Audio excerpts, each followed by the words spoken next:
You are going to join me. I thought you were going to take a nap. I really did. Okay, let's not knock this over now that I got it fixed. Hopefully it's fixed. Okay. Where am I on that? All right. Good.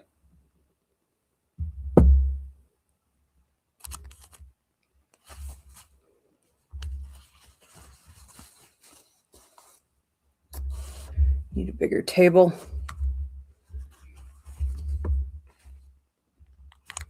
And I don't need this at all. All right. Let's see what's going on here. Welcome, everyone.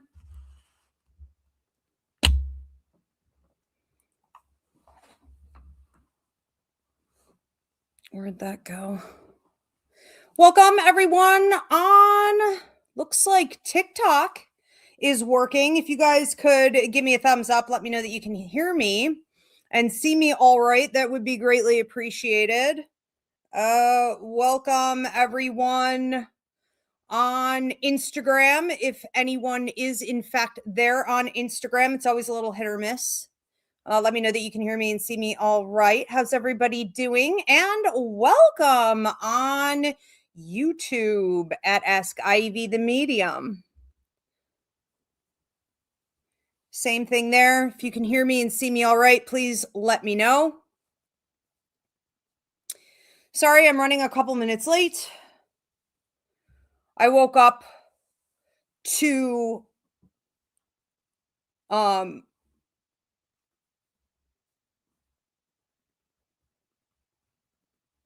okay. I thought I was going crazy. I have a sofa behind me, so I'm judging everything based on this sofa. And I thought I was sitting on the sofa because that's probably how it looks to you guys, but I'm not. I'm sitting on this chair, so it's like making me nuts. Anyways, that sums up my day. I woke up to no internet whatsoever, and a text from the internet company saying you had an electrical outage. There was a big electrical storm, and it fried your modem. So you're gonna have to come on down here and get a new modem and set the whole thing up. And so I have been running around. That was certainly not in my schedule. So it did set me back a bit. Bear with me. But just thank God it's fixed. I need my internet. Okay. I do want to say thank you to my YouTube members.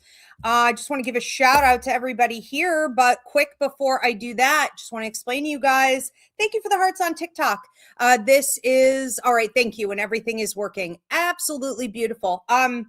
So this is my free show. This is my favorite show, personally. This is my Dear Ivy free advice show, which means you get to drop a question about literally anything under the sun, and I will give you some free advice on the situation. Or if I don't have advice, at least my perception on the situation. This is a play off of Dear Abby, the famous columnist. If you're old enough, when I was little, I used to read her column and like drink coffee that was mostly sugar and pretend I was her. Okay. And I always wanted to like be her and have an advice column. And so this is my version of that. We tested it out last year and it took off. So I've been doing it ever since. And I absolutely love the questions that you guys ask. Okay. Literally anything. So this is not my Ask Ivy show where I give a psychic mediumship reading. Okay. If you need to book a reading, you can go on to my website, Ivy Rivera, psychicmedium.com. Couple quick announcements. I do want to give a shout out to my YouTube members. Drop your questions now. Diana, my beautiful producer, is going to be taking them from wherever you guys are tuning in from.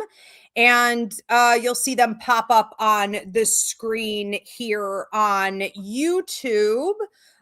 We have McKenna, Jill Marie, Jennifer Cole, Jennifer Barone, Abby Hicks, Nature Calls You, Stella Marie, Yolanda Fisher, Kim Dennison, Denise Bennett, Jayla Hilly, Edgar Velardes, Melissa S., Christine Watts, Miami Heat 305-ish, Angie Johnson, CJG, Shauna Dempsey, Demetris, Language Through Connection, Deanna Marie, Marie D, Chicken Mama, Tristan, Marion, and Me Love 716. Actually, one more, Andrea M. I hope I got to everybody. I didn't have time to update my list today, but thank you so much to my YouTube members for your continued support always. We have a great time together. So if you guys are debating on becoming a member, just switch over to YouTube at Ask Ivy the Medium and hit the join button. It'll show you the 3 different tiers of membership options. So my members get things like a monthly horoscope, a monthly email reading, which literally pays for the entire subscription itself. They get a weekly message, a monthly mini class, an exclusive Ask Ivy show where you get my undivided attention once a month. So it's a ton of fun. Okay, check it out. Couple of quick announcements. My symbology book, if you're not on the early bird wait list for that, please get on it. And that book is hopefully getting published and out there this spring, summer at the latest is my goal. Okay, so if you're into symbology, whether it's like dream analysis, psychic and mediumistic symbology, numerology, astrology, animal totems, colors, what does it all mean? I'm all about it. All right. So I'm taking what was 4 hours of training from my psychic mediumship course and turning that into the book and then adding on a ton more symbology. So get on the early bird waitlist. Go to Ivy Rivera at yahoo.com and just drop me an email saying add me, and I'll know exactly what it is, and we'll get you over to that early bird waitlist for the book. Haunted Sleepover Experiences here at the 1882 Victorian Funeral Home. Book now. It is filling up fast, even for the winter, which kind of shocked me. So you can come sleep here with up to 25 of your friends. You can also just do a ghost hunt here. We are on the Haunted History Trail of New York State. If you would like to see more, like a whole video about this place, and if you're not into any of the paranormal stuff, but you're like, oh my God, this place is beautiful. Where is she? You guys have been asking. It's also on the Historical Trail of Chautauqua County. So you can also come and do a historical tour with your people or by yourself. If you're a solo traveler, this is the place to be. I also have my psychic mediumship course coming up February 3rd. And it is limited seating. So if you have not already gotten registered, you can attend here at the school, Ivy League Psychic Academy. You can attend live online, which is what most people prefer to do, or you can get the video download as we go.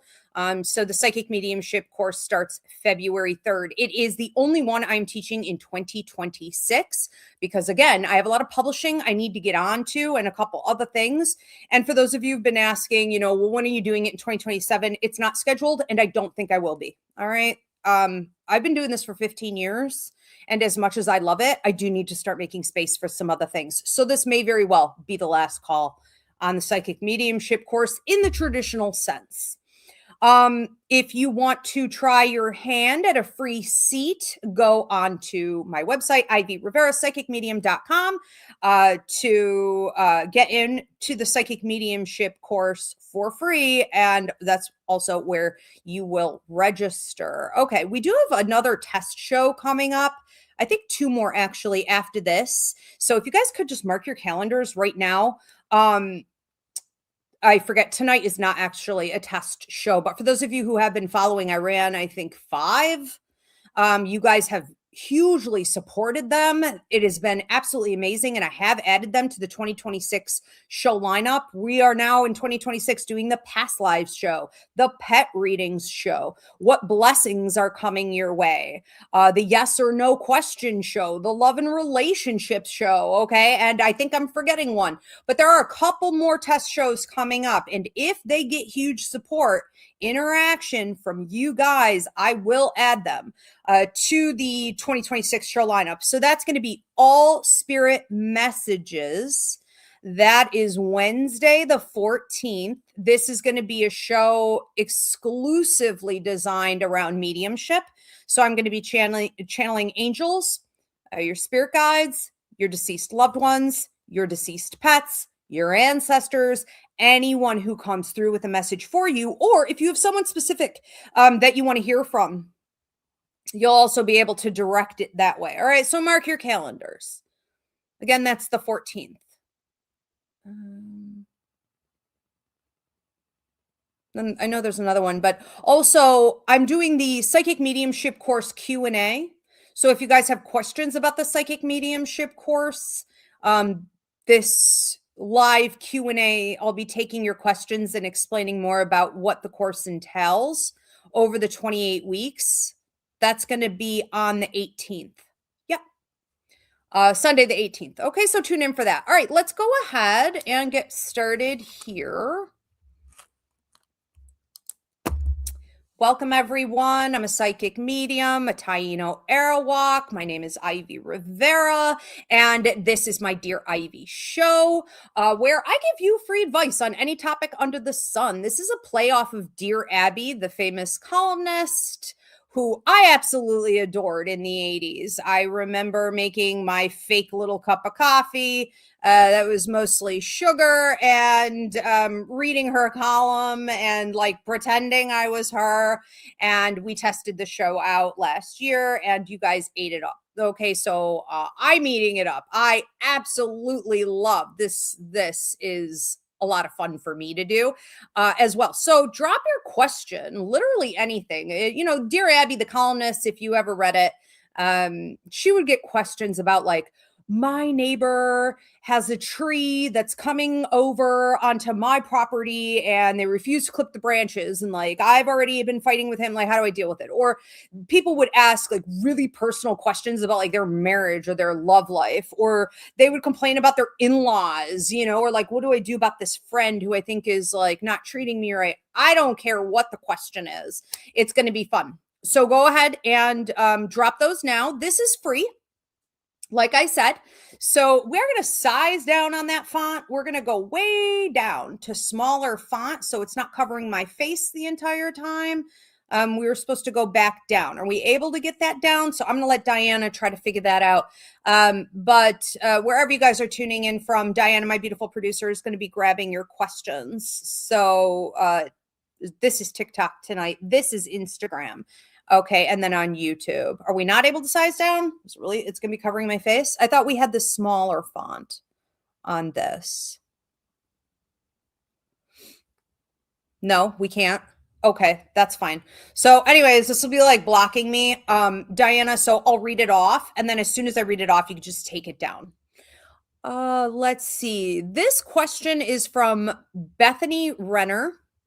She said, my question is about receiving. How does one receive love and blessings? What does receiving look like physically and energetically? Okay, I love that.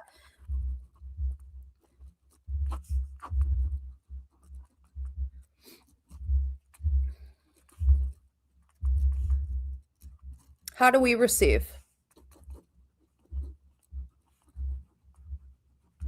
Okay, so the first part of her question here is how do we receive?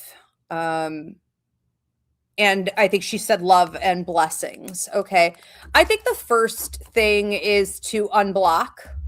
So in any type of manifestation that we're trying to do, in any situation where we want more of something, in this case, she's referring to love and blessings. We have to, before we start focusing on how to get it, how to accept it, how to take it, we have to focus on what's in the way.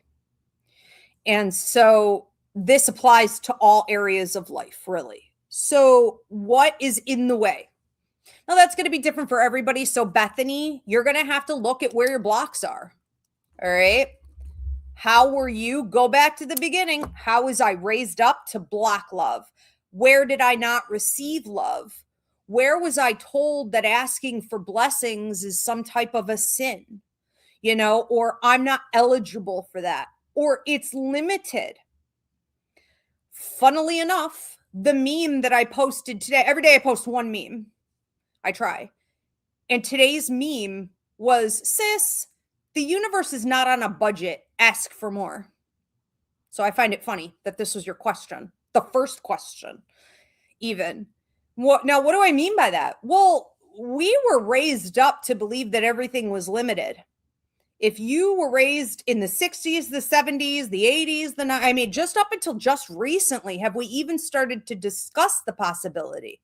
Now that we're finally in the revolution, have we even begun to discuss the possibility that love is unlimited, that we can receive money, resources from multiple streams?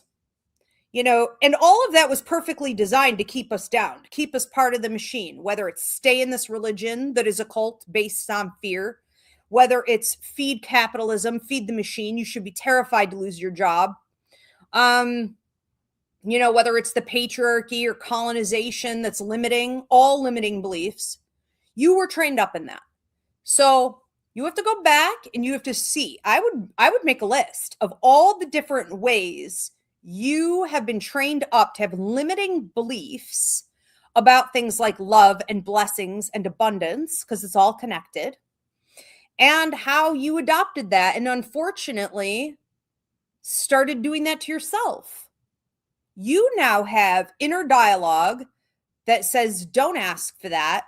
That can't happen. Or even when something shows up, you're like, I don't know how to take it. I can't incorporate it into my life. I don't know how to absorb it or accept it. Mama, come. You can jump up here. I hold you. So you are going to have to work through, okay? And it is a process for sure. You do your best work in this area in the moments when there's something readily available for you to receive.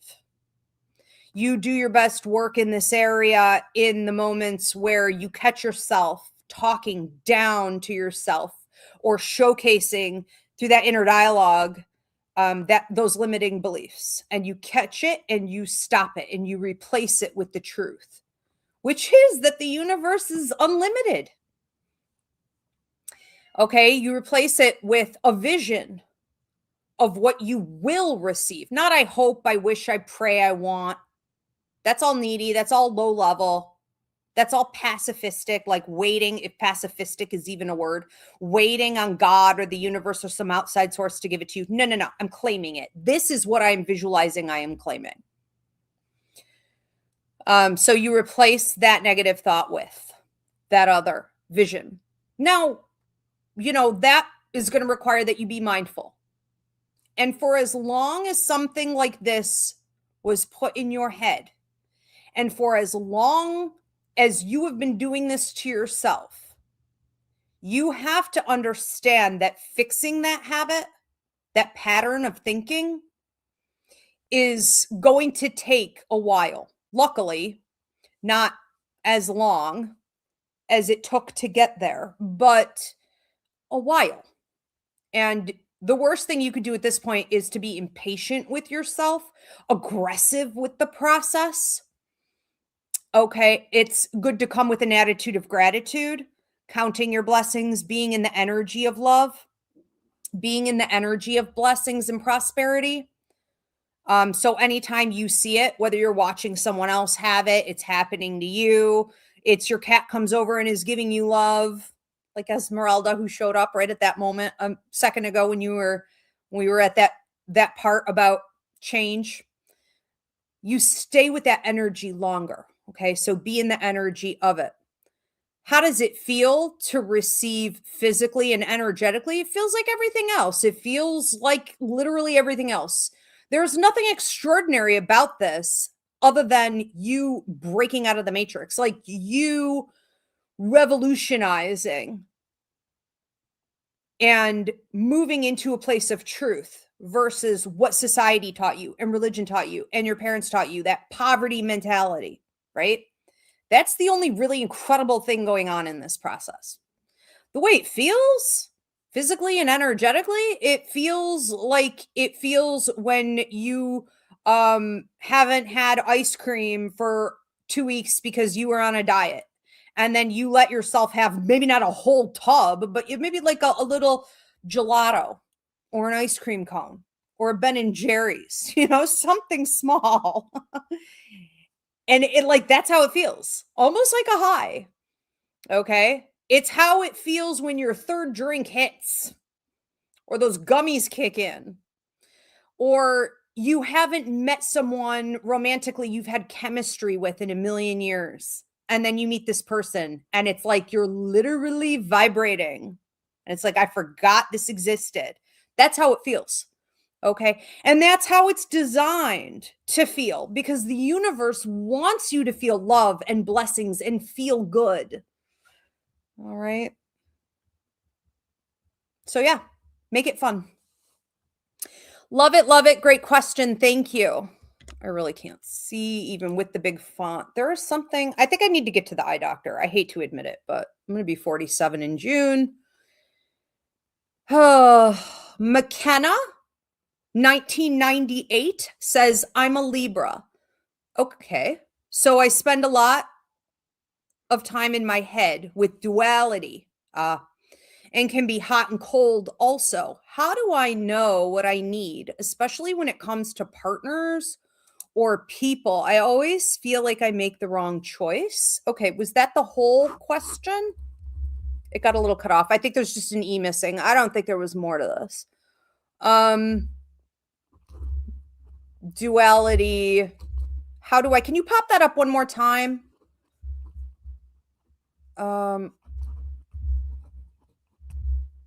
How do I know what I need? Okay, that's what she asked. How do I know what I need? Interesting, especially when it comes to partners or people. Okay. Thank you. Thank you, Diana. So,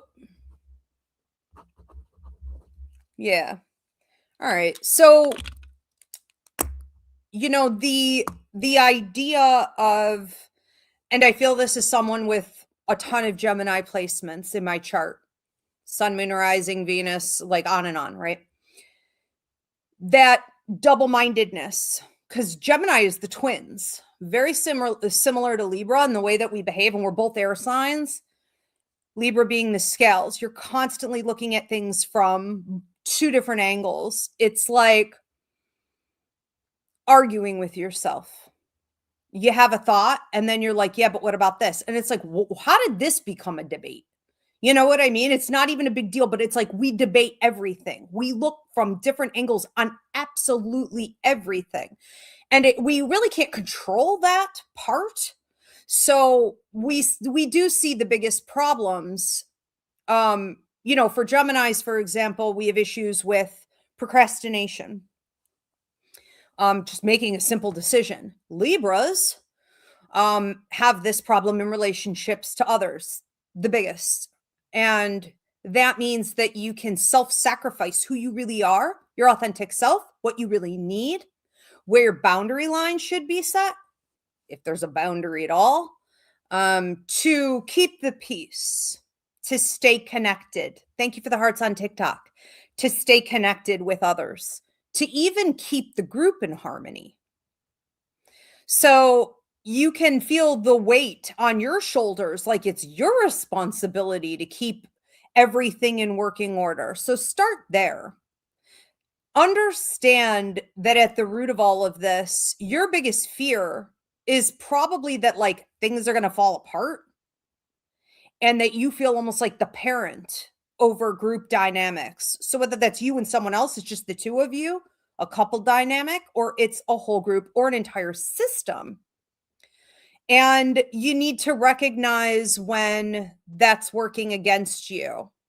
I would go back if I were you, and I would write down all the different times and ways in your past. Maybe don't go all the way back, but like, let's look at the last 5 to 6, maybe 7 years for you. That's just a little psychic tidbit, especially 6 years ago.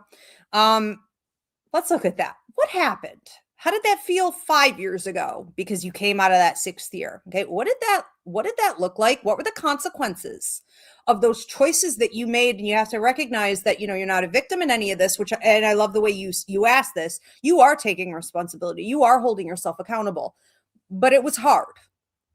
And at the time of these, let's say, pivotal points, okay, where you either got closer together with people or you went further apart, you either accelerated in your life or you deteriorated. during those times, I don't think you were able to clearly see that these were your decisions. You did feel like a victim. You did feel like the pressure was on you, therefore, you reacted to that. Um, if you write down everything that happened that you realize was negative, it was the wrong way to go from the last, again, ballpark 5 to 7 years, accentuating that 6th year back. And if you look at the different times you went in the right direction and you incorporate almost like a pro and con list, and you incorporate into your thinking, I understood something in that moment when I made the right decision. I was authentically myself.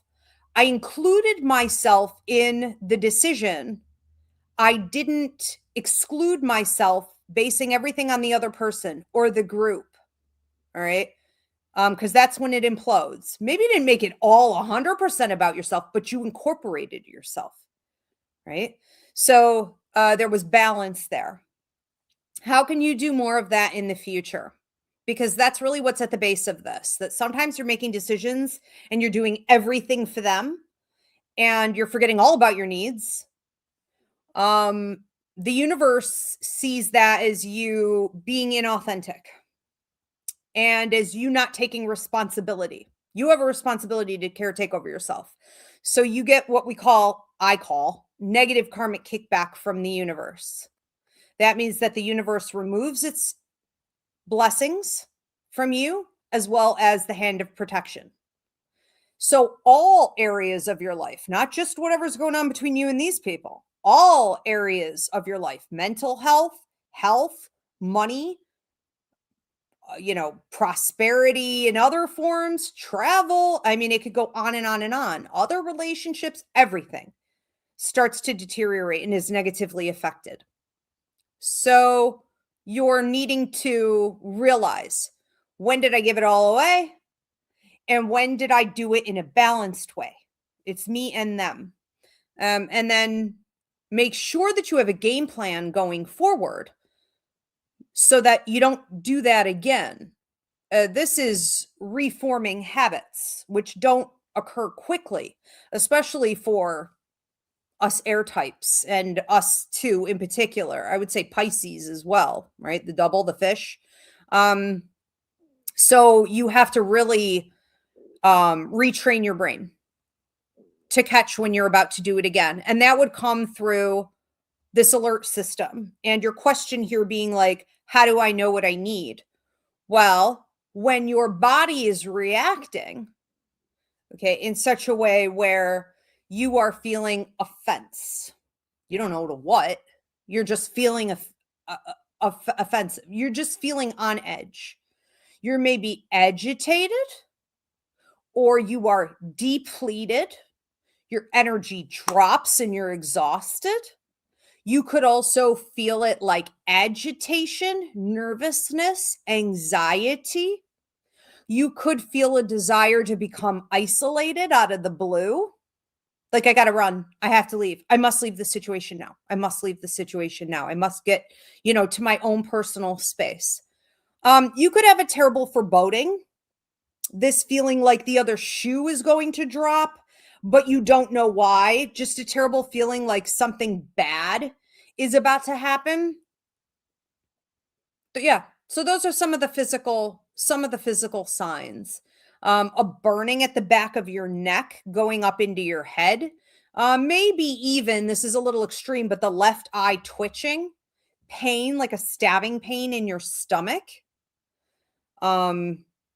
Shaking. Okay, not necessarily from like an anxiety attack, but like just shaking, like your nervous system is becoming dysregulated. And more importantly, look back at all those incidents that we said you're going to write down. You're going to make a list of times when you kind of sold your soul, you sold yourself out, right? And you just gave them everything.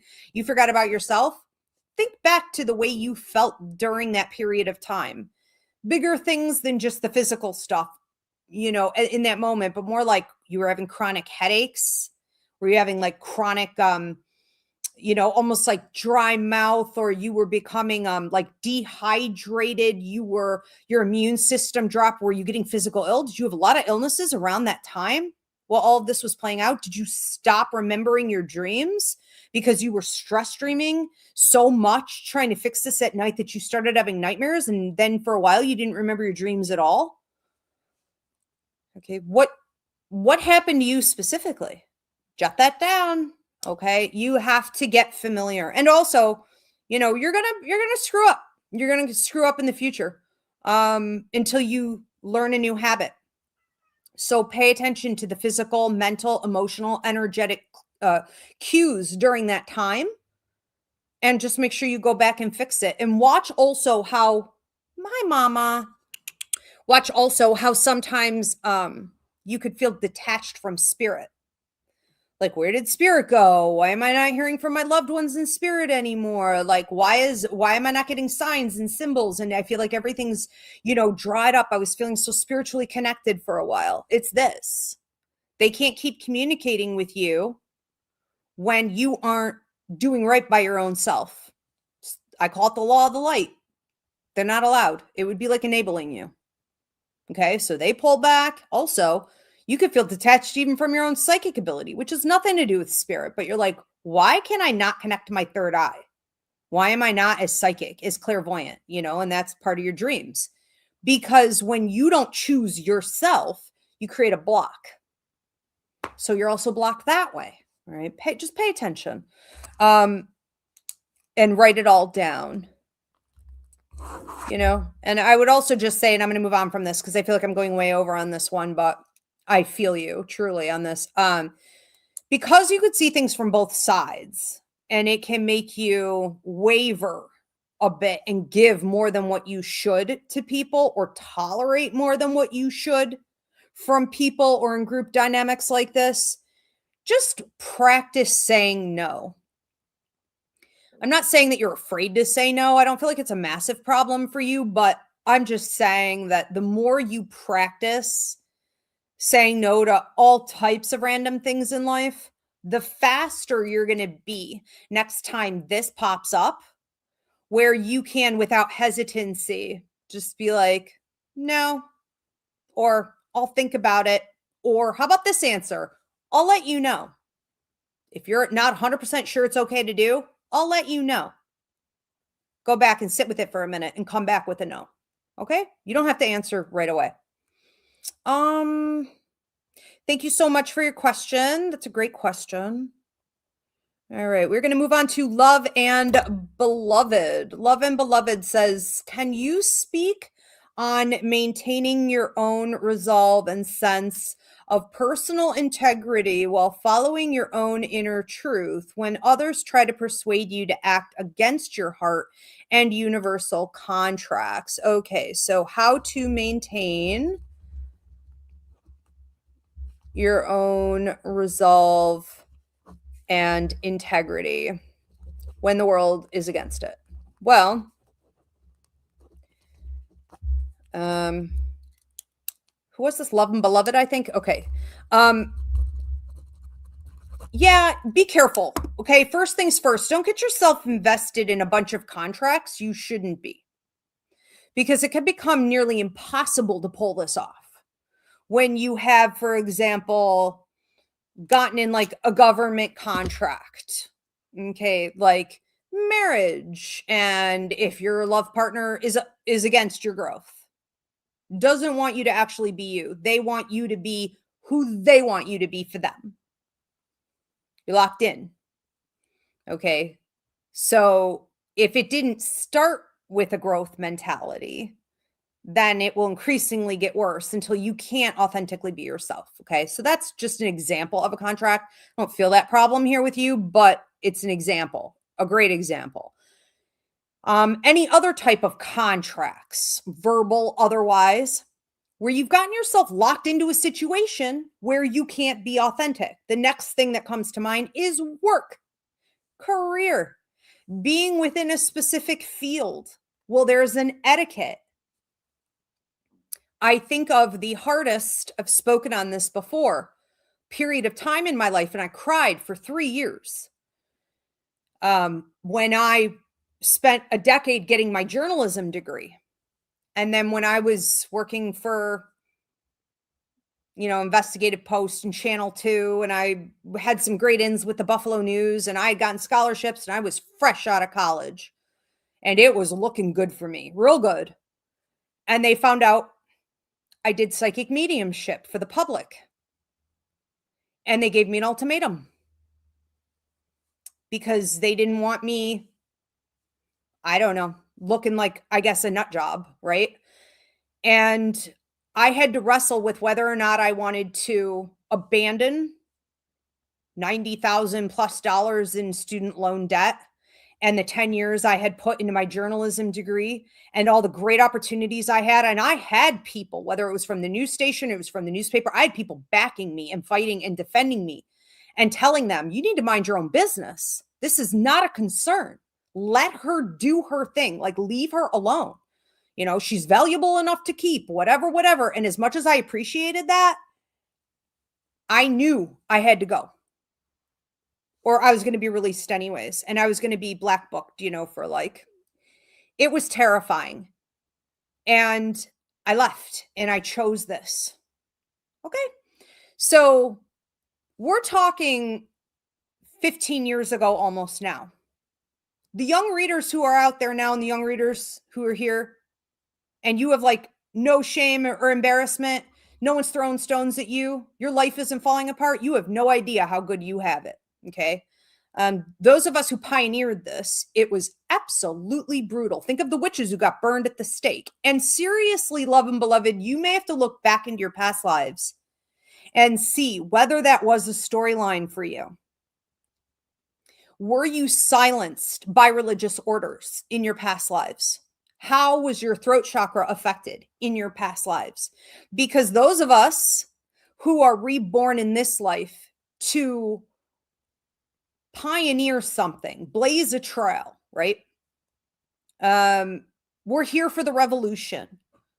We are still carrying those wounds from our previous lives, and we are tested in those areas to see if we will bend, fold, cave, not do the work. But you have no real choice here. You can't hide forever. If you lean in to alignment, your life contract, meaning what you came to earth to do, if you choose your work, authenticity, your connection to the universe, the spirit world, your higher mind, right? All things high vibrational. If you choose that, you receive immediate rewards. And that is how you know you're going in the right direction, because everything else around you is freaking burning down, falling down, tumbling, threatening you. You're being ostracized. You're being abandoned. It affected every single area of my life when I made that decision to leave journalism and do this. I thought I was going to die. Okay. If not emotionally, like I could not understand how difficult it was going to be. And I didn't want to. But I tried to just stay present and move through it. So stay out of the past. What did I lose? Where are the losses? All of this grief. Feel the feelings, but don't get stuck in the feelings. F the past. Leave it behind. Leave them behind. Leave the systems behind. Because anytime you're in the past, you're heavy. You're depressed. There are no solutions. Okay? It is a thick, toxic energy. Will take your breath away. Stay out of the future. What will happen? What else could go wrong? Oh my God, what if this? Forget it. Forget it. Because the future, leaning too much into the future, will bring nothing but anxiety. You stay in the present moment. I am safe right now. I am okay. I am here. I am connecting. I am fine where I am right now. This is where the blessings are.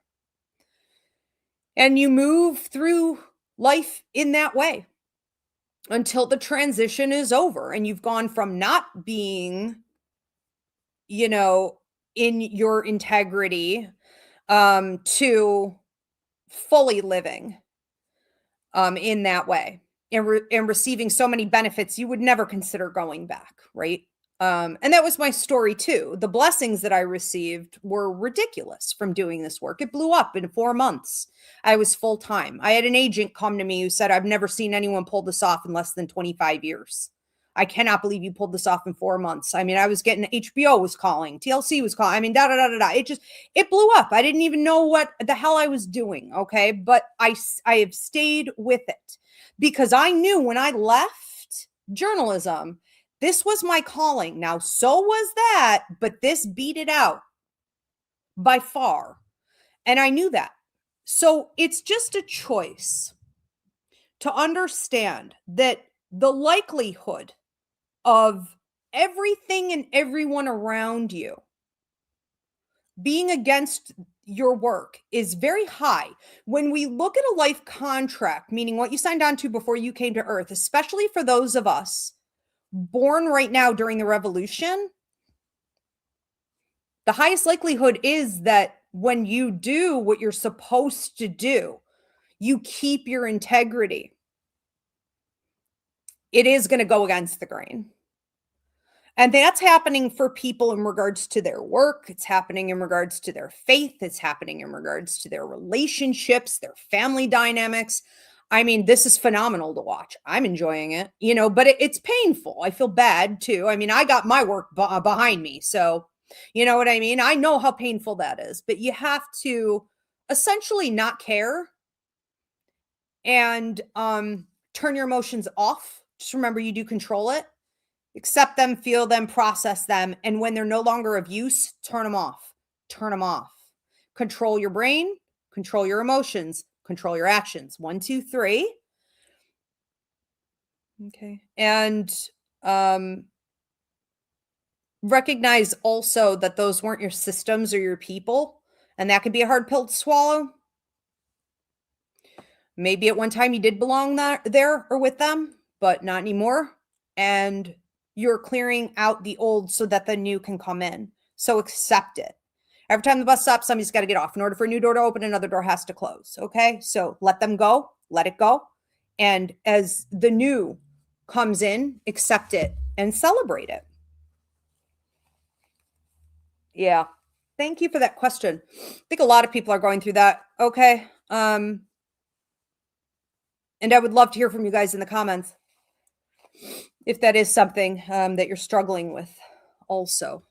So let's support each other. I think I'm getting sick. Okay, let's move on to another one. Thank you, love and beloved, for your question. This one is from Edgar. Edgar says, can you advise on staying centered and grounded while speaking our truth? Interesting. Wow, I feel like all 3 of those questions are very similar. I don't know if that's just my perception. Can you put it back up? Thank you. Okay, so this is Edgar. Advise on staying centered and grounded while speaking truth. Okay, so yeah, another throat chakra issue here. Because our throat chakra is not just about, thank you, Diana. Our throat chakra is not just about what we say. It's about what we don't say. It's about how we dress. It's about how we carry ourselves. It's about what parties we show up to, what we won't show up to, what texts we respond to, what we do feed mentally, what we won't. Okay. There are a million different ways that we communicate. So these are similar questions. So Edgar, wants to know, how do I advise staying centered and grounded while speaking the truth? I think it's overrated. If you have to say it shaking, say it shaking. If you have to write it, clenching your jaw, okay? If you have to put a stamp on it and drop it in the mailbox, feeling like your world is coming down, do it. Do it and do it. The best thing that you can do is to not waste your time on trying to feel okay emotionally or physically, and instead get into a habit of speaking your truth. Because what is emotion stays in motion, and everything gets easier through habit forming and all the things that we all know. Okay. Things get easier once you do it. So, it's understanding also, I think for you, what may help is knowing that you're coming from a good place, because part of your trouble in staying rooted and grounded when speaking your truth, part of your trouble may be that you were punished for that. You were told your entire life, go back and look at all the systems that did this to you and how you now do it to yourself. You were programmed to believe opening your mouth was a problem. Even if it was the truth, even if it was helpful, even if it was healing, even if it was the best freaking idea that's ever been had under the sun, you were told in a million different ways to be seen, not heard as a kid. And then you were probably restricted with religious ideas and government ideas and the patriarchy and colonization and capitalism. Go down the list, right? Of all the oppressive systems that you still live in today, and understand how they trained you to have this problem. We aren't encouraged to speak truth because it burns down the old systems of control and authority and hierarchy. So once you know that and you see that, again, it's like breaking out of the matrix, right? Once you know that and you see that, you can't unsee it. So it's like every single thing that you do when you have a reaction to like silence yourself or stop, or you start arguing in your head, oh, maybe it's not that. Maybe it's something else, or I shouldn't decide that just yet. Anytime you're talking yourself out of something, stop. What system made me do this? What system is benefiting from me silencing myself right now? And sometimes that's all you need to know. Okay. I feel it. I know it. I've identified it. This system is silencing me. And you could just kind of get almost like, fire in the belly or even enraged, righteous anger, rightfully so. Okay. To speak.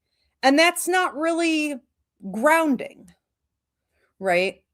It's centered. It's being centered for sure. But grounded, when I hear the word grounded, and I think it's highly overrated. I think what most people are looking for when they ask questions like this, how do I stay grounded? Well, I do this, right? Is they're wanting, and correct me if I'm wrong, but you're wanting to feel regulated. You're wanting to not be uncomfortable. You're wanting to feel better as you go through what can feel traumatic, this act of speaking your truth in front of a brutal, potentially, dangerous audience, or, you could feel telepathically even their attacks. And you don't want to feel all that, but you have to. You don't have to like wallow in it. You don't have to accept it. But to feel grounded in it, I don't know about that. I don't have any advice on that because I gave up on that long ago. It never worked. I have tools. I have a million tools to help people get grounded. But in what you're speaking about, speaking the truth against forces that don't want you to, I don't know about that. You're probably going to feel ungrounded, which doesn't make it true. Okay. But you're going to feel uncomfortable until you get in the habit of doing it all the time. And then you're like, I don't care. I'm going to say it anyways. Or, I know I'm coming from a good place. Like I said to you in the beginning of this answer, I think that'll work well for you. I'm coming from a good place. I'm coming from truth. And the more you know that, you embrace that, you speak from that, you're not going to feel as dysregulated. Right. So it's habit forming. It's another habit forming. Yeah, that's like the second or the third one in a row, right? Habit forming, habit forming, habit forming. I think people also give too much credit to their feelings. And especially in changes like this, because like therapy is always telling us, and there's so much focus on like regulation and regulation. That's a great goal, but we are here to get shit done. This is the revolution. F regulation right now. You know what I mean? It's time to burn this crap down. It just is. And there's nothing comfortable about where we are or what we were just born into. But you did choose it. We'll be regulated when we're out of it. Okay? And I'm not saying it's not a good goal to get regulated or rooted and grounded, but you have to be realistic. And it is like Maslow's hierarchy of needs. At the very bottom is fighting and doing whatever you have to do to get food and shelter and safety. That's where we are right now. All of us. And that's okay. Once that's established, we can be in our feelings and we can focus on regulation and all the things. Okay. But for now, get the work done. Just get it done off like a Band-Aid. Let it come out. It will get easier, I assure you. But if you have to do it shaking, do it shaking. Let's move on to another question. Okay.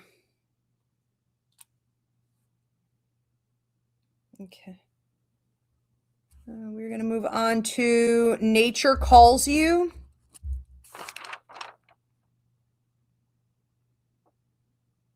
Okay.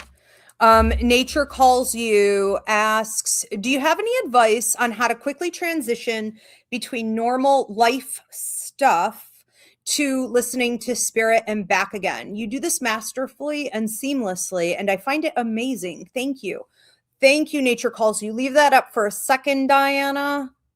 Okay, so basically, how do we shift? Okay. Okay. So yes, this is a big part of my psychic mediumship course. If you really want to learn this, like as a master skill, as like a reader or a healer, for example, you may want to take that course because I spend literally 28 weeks training you in how to do this through exercises and unblocking and all the things, education, and it's a ton of fun. Okay. We start February 3rd and registration is closing soon. So I would highly recommend this to you. But one of the easiest things that you can do, if this makes sense, you have to just practice it, is to control your brain so that you're switching from the left to the right. So if you look at most of the mediumship trainings, and I don't think they deserve that title, quite frankly. If you look at them internationally, they are based on not only taking a ton of your money and getting you to waste years of your life doing this, but they are based heavily on meditation, which is trash. Meditation has nothing to do with this at all.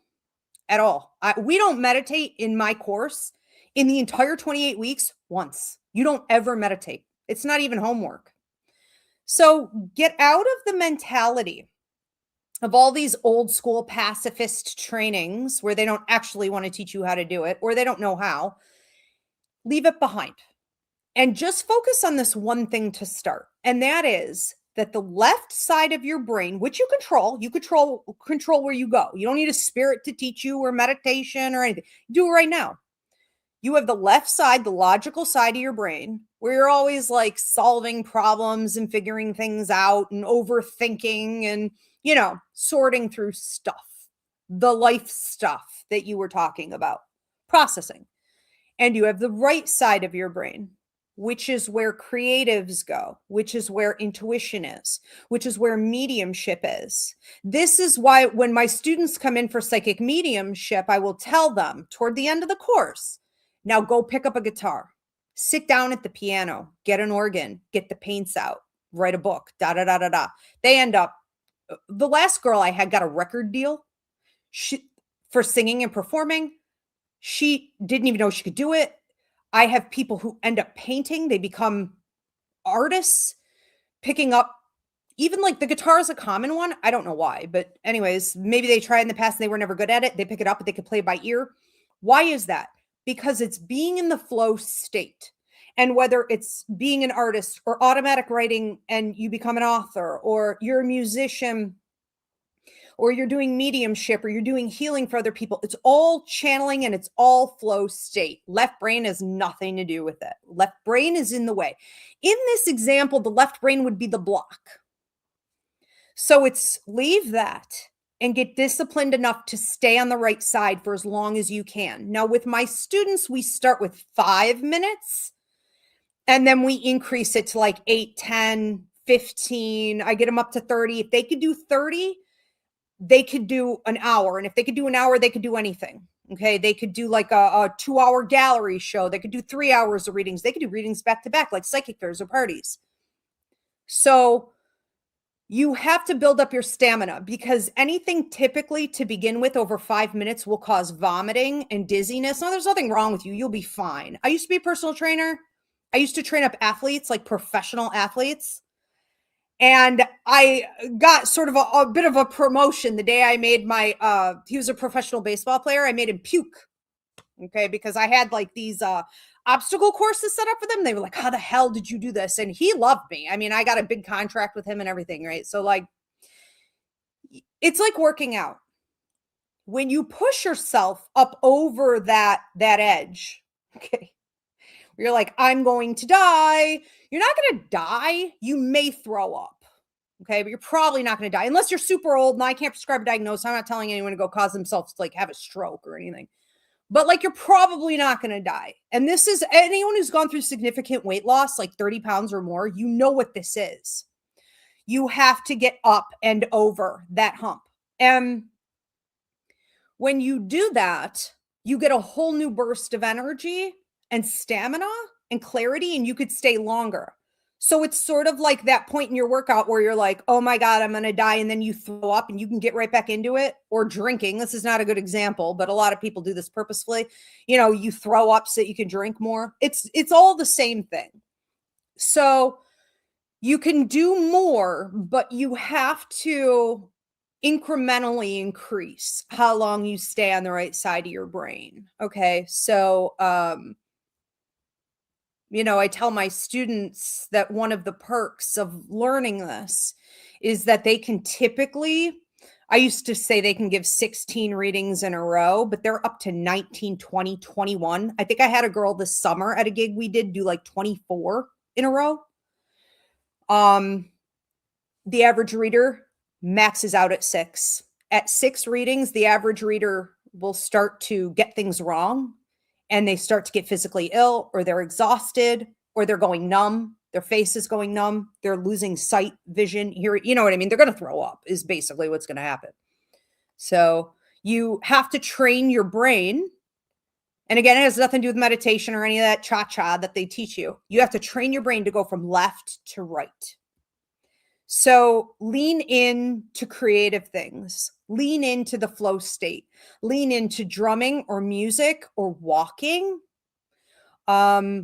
Sit for 10 to 15 minutes. I would not exceed 15, quietly, and call in your guides, your angels, your ancestors, your loved ones, your pets on the other side, and your higher mind, and sit there and ask them to show you things and see what symbols pop in your head, what colors come up, what you're feeling physically, emotionally, right? And just sit with it and ask more about that. I want to stay with this. What does this mean? What are you showing me? Don't try to control it, but you are controlling that you're on the right side of your brain. And every time a thought comes in, be like, left has to go. Anytime the left comes in, not right now, not right now. Shut it down. Okay. I think it's fun. I mean, I think it's incredible. It's an absolute phenomenon.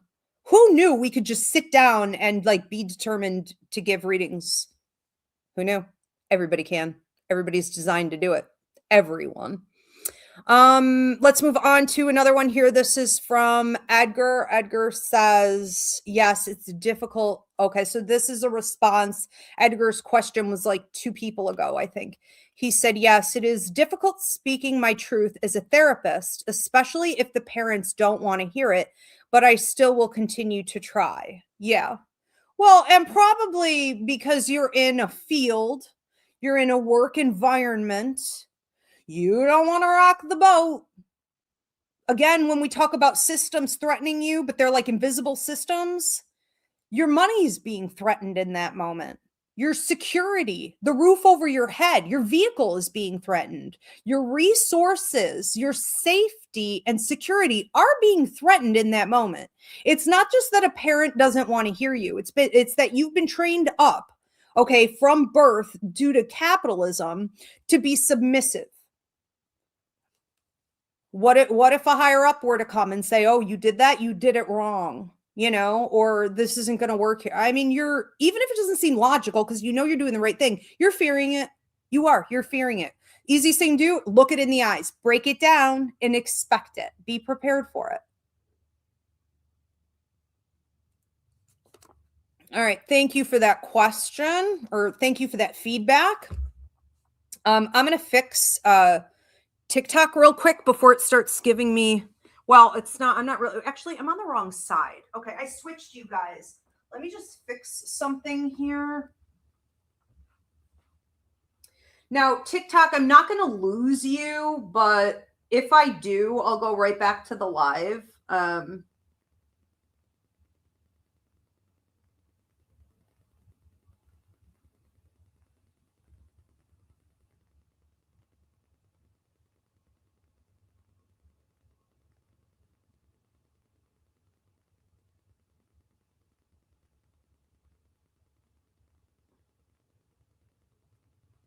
Okay, there we go.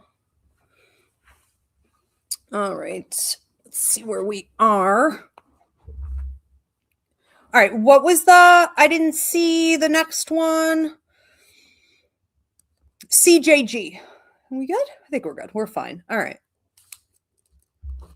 Oh, I forgot to ask, could you guys please give this video some love? I really do appreciate it. Just give it a heart. Let me know in the comment section where you're tuning in from. And if you need to book a reading, a healing party, or psychic fair with me, go to Ivy Rivera, psychicmedium.com. Please do share this and subscribe. I appreciate you guys. And thank you so much for the hearts on TikTok. I love you guys. You're always such amazing support. CJG says, I'm noticing many women becoming aware of abusive patterns and openly speaking about it. Is this part of a larger collective or spiritual shift for women? Yes, it's the revolution. We're returning to a matriarchy. It's going to be a long, dirty journey. Always has been. But we're done. So women have gone through the awakening, right? It already started to happen. I started speaking about this, I think, more frequently in 2016. You can go back and watch my old videos on this, but I would speak a lot about how it's going to go women, natives, minorities, Black women in particular, and then it sort of ends with like Native women. But there are phases to this revolution. And the biggest part of it is going to be women taking over in leadership. In order for that to happen, the patriarchy had to be burnt down because it's trash. And so the religious orders, for example, it kind of starts there. And we've seen this with the church. Like the church has been deteriorating for a long, long time. Most churches are shut down. Even when they congregate and they mix together like 3 churches, 4, 5, 6 different, they can't. They're not making it. They won't make it. It is over. It is over. Because the way the patriarchy took over was mostly through Christianity, right? So it was beating into submission. Now my TikTok puzzle is up. All right, let me fix this. It was beating women into submission in the patriarchy through, Catholicism and religion. And then creating family systems, social systems that made you feel like you were going to be ostracized if you didn't get married. It was convincing women that their only worth, was to have their children young, get married young, to be picked. And now we know that women their eggs don't go bad. They don't go rotten in their 30s or 40s or even 50s, but sperm does. Yeah, after I think it's 25, men's sperm. And we're now finding out that all of these disabilities that babies have are from the men. So they blamed women. So they got into the sciences and they told lies, and it's all being exposed. The other thing was money. So women were forced into submission, into the patriarchy, into things like marriage. They were forced because they couldn't, let's say, get a credit card until 1978. I think it was until, was it 2019? A woman couldn't open up her own business, like get a business loan without a man. 2019. 1978. How many of you here, was that like right around the time you were born? You're lucky you weren't born right, you know what I mean? So that's our moms, that's our grandmoms, that's like our, great grandmothers. That's like every woman before us was trapped. She couldn't even feed herself without. And if there was land, like she couldn't have generational wealth either, because the land was going to the males, the land was going to the sons. So all of these systems of entrapment have slowly been coming down as women have forged ahead. And the final nail in the coffin is 4B. I had a group, I don't know if you guys were on it, and I did quite a few shows. They're here in my YouTube at Ask Ivy the Medium, but I even did one on 4B, 5B, 6B, 7B, 8B. What do these mean? So this started in Korea, and so we adopted it here in America because it was successful in Korea, continues to be successful in Korea for women's liberation. It's a political movement, you could say, but it is cutting men off, meaning we don't shop at male-owned businesses. We don't support other women who are male-centered and will sell out the evolution of the sisterhood for men. Foot soldiers for the patriarchy, you cut those women off. It's that the 3Bs, okay, so originally you're like 4B. It was that you don't have sex with men, you don't date men, you don't have children by men, and you absolutely do not marry. You get into no government contract with a man. So it's also, I think it's 5B, maybe. I don't think I haven't had them all memorized. I think I had notes, okay, when I did those classes. But there's even one that says, like, don't befriend men, because men only befriend women, because in the patriarchy, men were taught from birth to extract from women. So even in friendships, men only see you as something to extract from. Or if they get a woman, they ditch you. Or they're only there to try to sleep with you. Or like the way women supported LGBTQ rights, and women have consistently been behind our gay brothers in marching and fighting for their rights and political movements. But where were they when Roe v. Wade was overturned?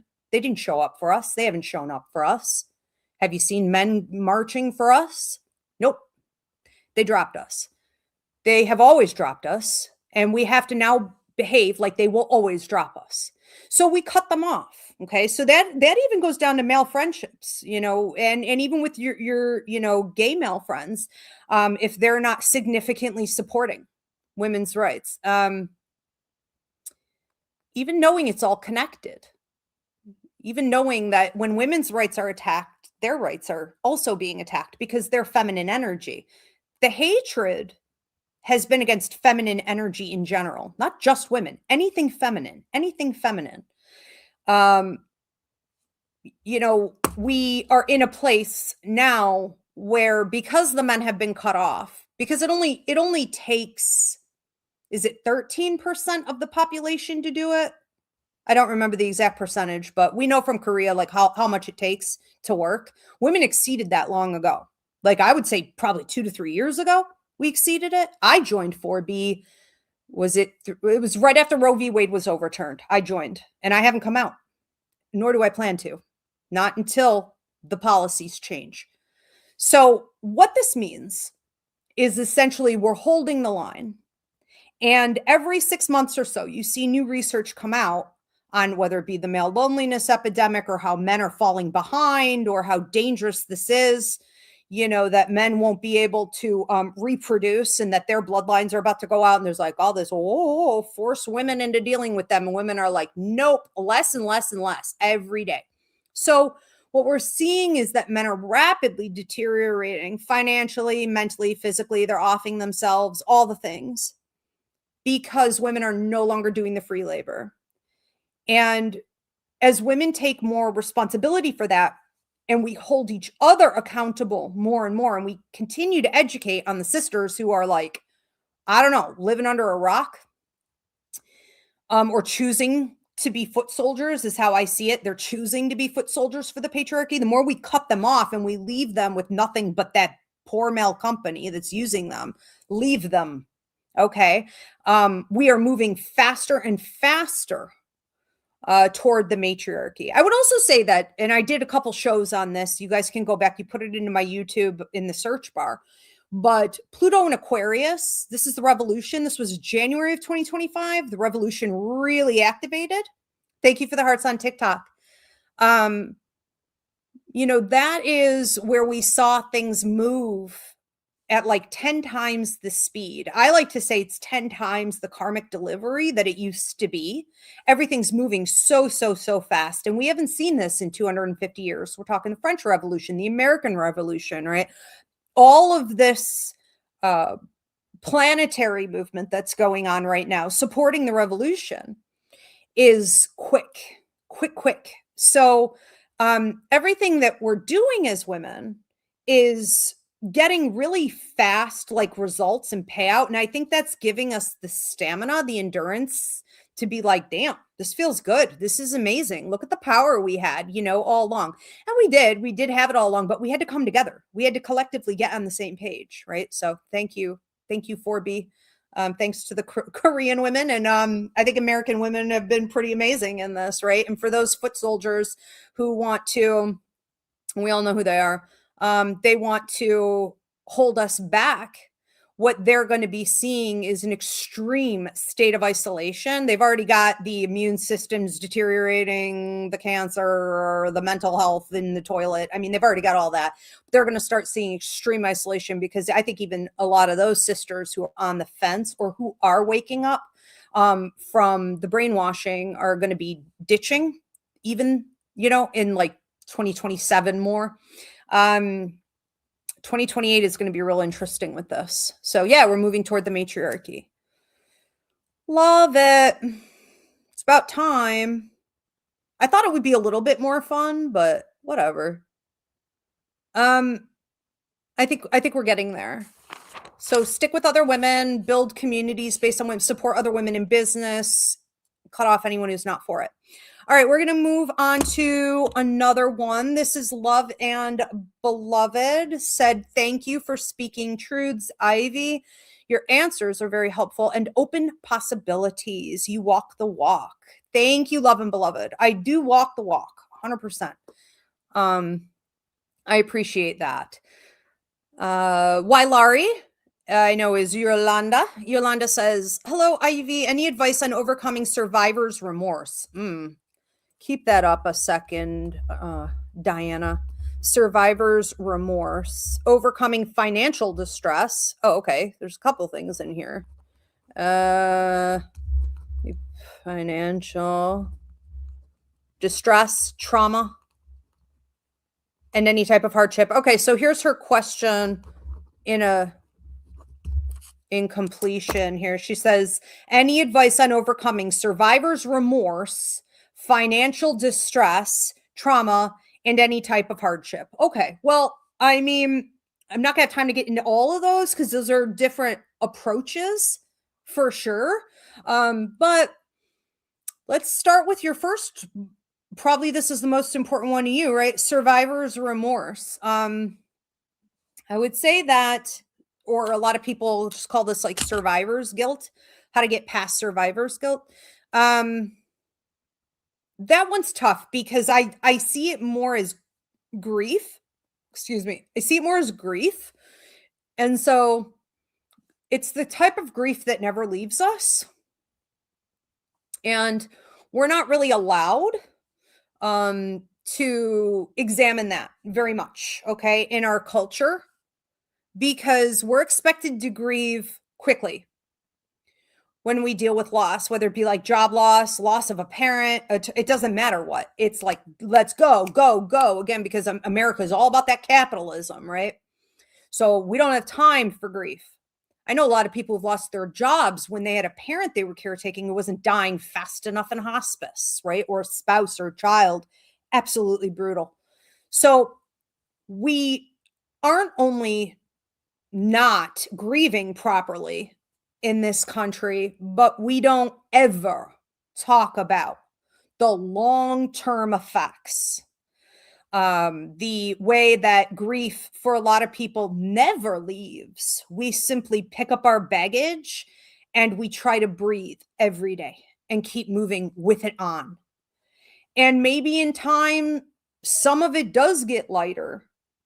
The heaviness, the sickness, the depression, maybe it does. Maybe it does get lighter. But that doesn't mean it goes away. Okay.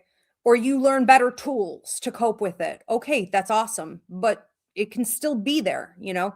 So I think understanding that this is not ever really discussed, it's not discussed because it's not allowed. Um, and recognizing the truth behind it, which is that it isn't going to just like heal or go away. And it's not like a normal state of grief that a lot of people go through with, like maybe they lost, you know, a close loved one, or they lost a grandparent or even a parent. It's not that type of grief. Survivor's guilt is extraordinarily intense. I had a vision of a friend of mine who was going to be killed by this guy when I was living in New York City. I was having all the same visions of like 9/11 and all of that happened. I got out with 9 days to spare from the towers going down. At the same time, I was having these visions of a friend of mine who's going to be killed by this other guy. I went and I found my friend. I hadn't seen him in years. He went from being like almost 300 pounds, he was this huge guy, to looking just skin and bones. And he was unrecognizable. It was drugs. Long story short, I took him out, I fed him, and I warned him about what I saw. And he told me that he was ready to go, that he lived a full life, and that he appreciated me telling him. And he knew I was always getting stuff like this, but he was ready to go. And a year later, almost to the day, that guy killed him. And I cannot express to you how guilty I feel to this day when I think about him, or I receive a visit from him, or a song. I know he sent me a song, or some experience we shared pops up. It is like a punch in the gut. My breath is taken away. I can't even talk about it right now because he tried to get me to help him just before it happened. He tried to come stay with me and wanted me to help him detox. I couldn't do that. I had kids. I couldn't put my children at risk. As much as I loved and adored him, I couldn't help him. So I told him no. I didn't cut him off. I was still talking to him, and then it happened. Sometimes things happen. And they're gonna happen. They were meant to happen. It's on schedule to happen. It's karmic. It's not your fault. But you can't ever get past the fact that you had a contract with this person, and and usually this is when it's the worst, is when like drugs are involved, or they died slowly, or they were somewhat responsible for their passing, or fully responsible for their passing. The S word. I can't say things on YouTube, but like anything like that is typically the worst. Or this was a child of yours. I mean, these are the worst of the worst. And It's the contract that you had with this person that makes it so unbearable, because we see it happen to people we know every day, and it's like, whatever, I feel bad about that, you know what I mean? But it's not like it's not something that haunts you. And when you recognize that you had cords with this person because you had a contract with this person, you recognize energy exchange. The cords keep two people together. There's a class on my website called Relationships, Boundaries, and Cord Cutting. There's another one that goes hand in hand with it called Karma Contracts and Past Lives. Watch those. Learn, get educated on what a contract is with another person, how extremely intense it can be, how karmic, and how these freaking cords work. Because cords, it's like the universe said, you know what? People are always wandering off from each other. Let's put a leash on them. Let's literally link them up together so they can't escape each other. And that's exactly what happens. So you and this other person, you were able to telepathically communicate. You had clear empathy. You could feel each other's feelings. If something happened in their life, you knew it, vice versa. They can manipulate your energy. They can pull and tug at that cord, meaning they're always popping in your head.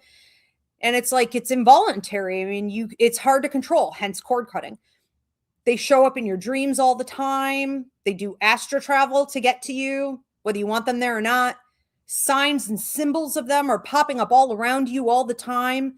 It is extremely intense when you have a contract with someone else. And when that person passes, and it's something tragic, so you have the survivor's guilt, that contract doesn't just dissolve. Like, none of that goes away. Now, again, you can do cord cuttings and things like this, and you can control it to an extent, but you also have to honor the reality, the karmic lessons that were in this for you, and know that it's something you're going to carry for the rest of your life. Don't even bother trying to get rid of it, but you want to find good, healthy tools to help you maintain and control it the best you can. Because when it hits you, like, I can't even think of him, when it hits you and it's like a punch in the gut, you can't breathe. You can't keep going in life. Like, you have to keep taking these breaks, these timeouts to and it can affect you for days. So remember that in anything like this, pain to power, what is alchemy? What is transmutation? 1, 2, 3 steps. It is the pain of the experience, the brutality of the experience, the grief, the loss, the trauma. Step number 2 is the transmutation, the alchemizing from pain to power. And step number 3 is giving it out to other people. So it is entirely possible. And it's not a suggestion. You're not allowed to hoard it. You have to give it out to other people. What you learned, how to help people alchemize, how to prevent it from happening to other people. Okay. Every single hardship we go through in life is supposed to ultimately, at the third and highest level of alchemy, be given out to others for wisdom, for power.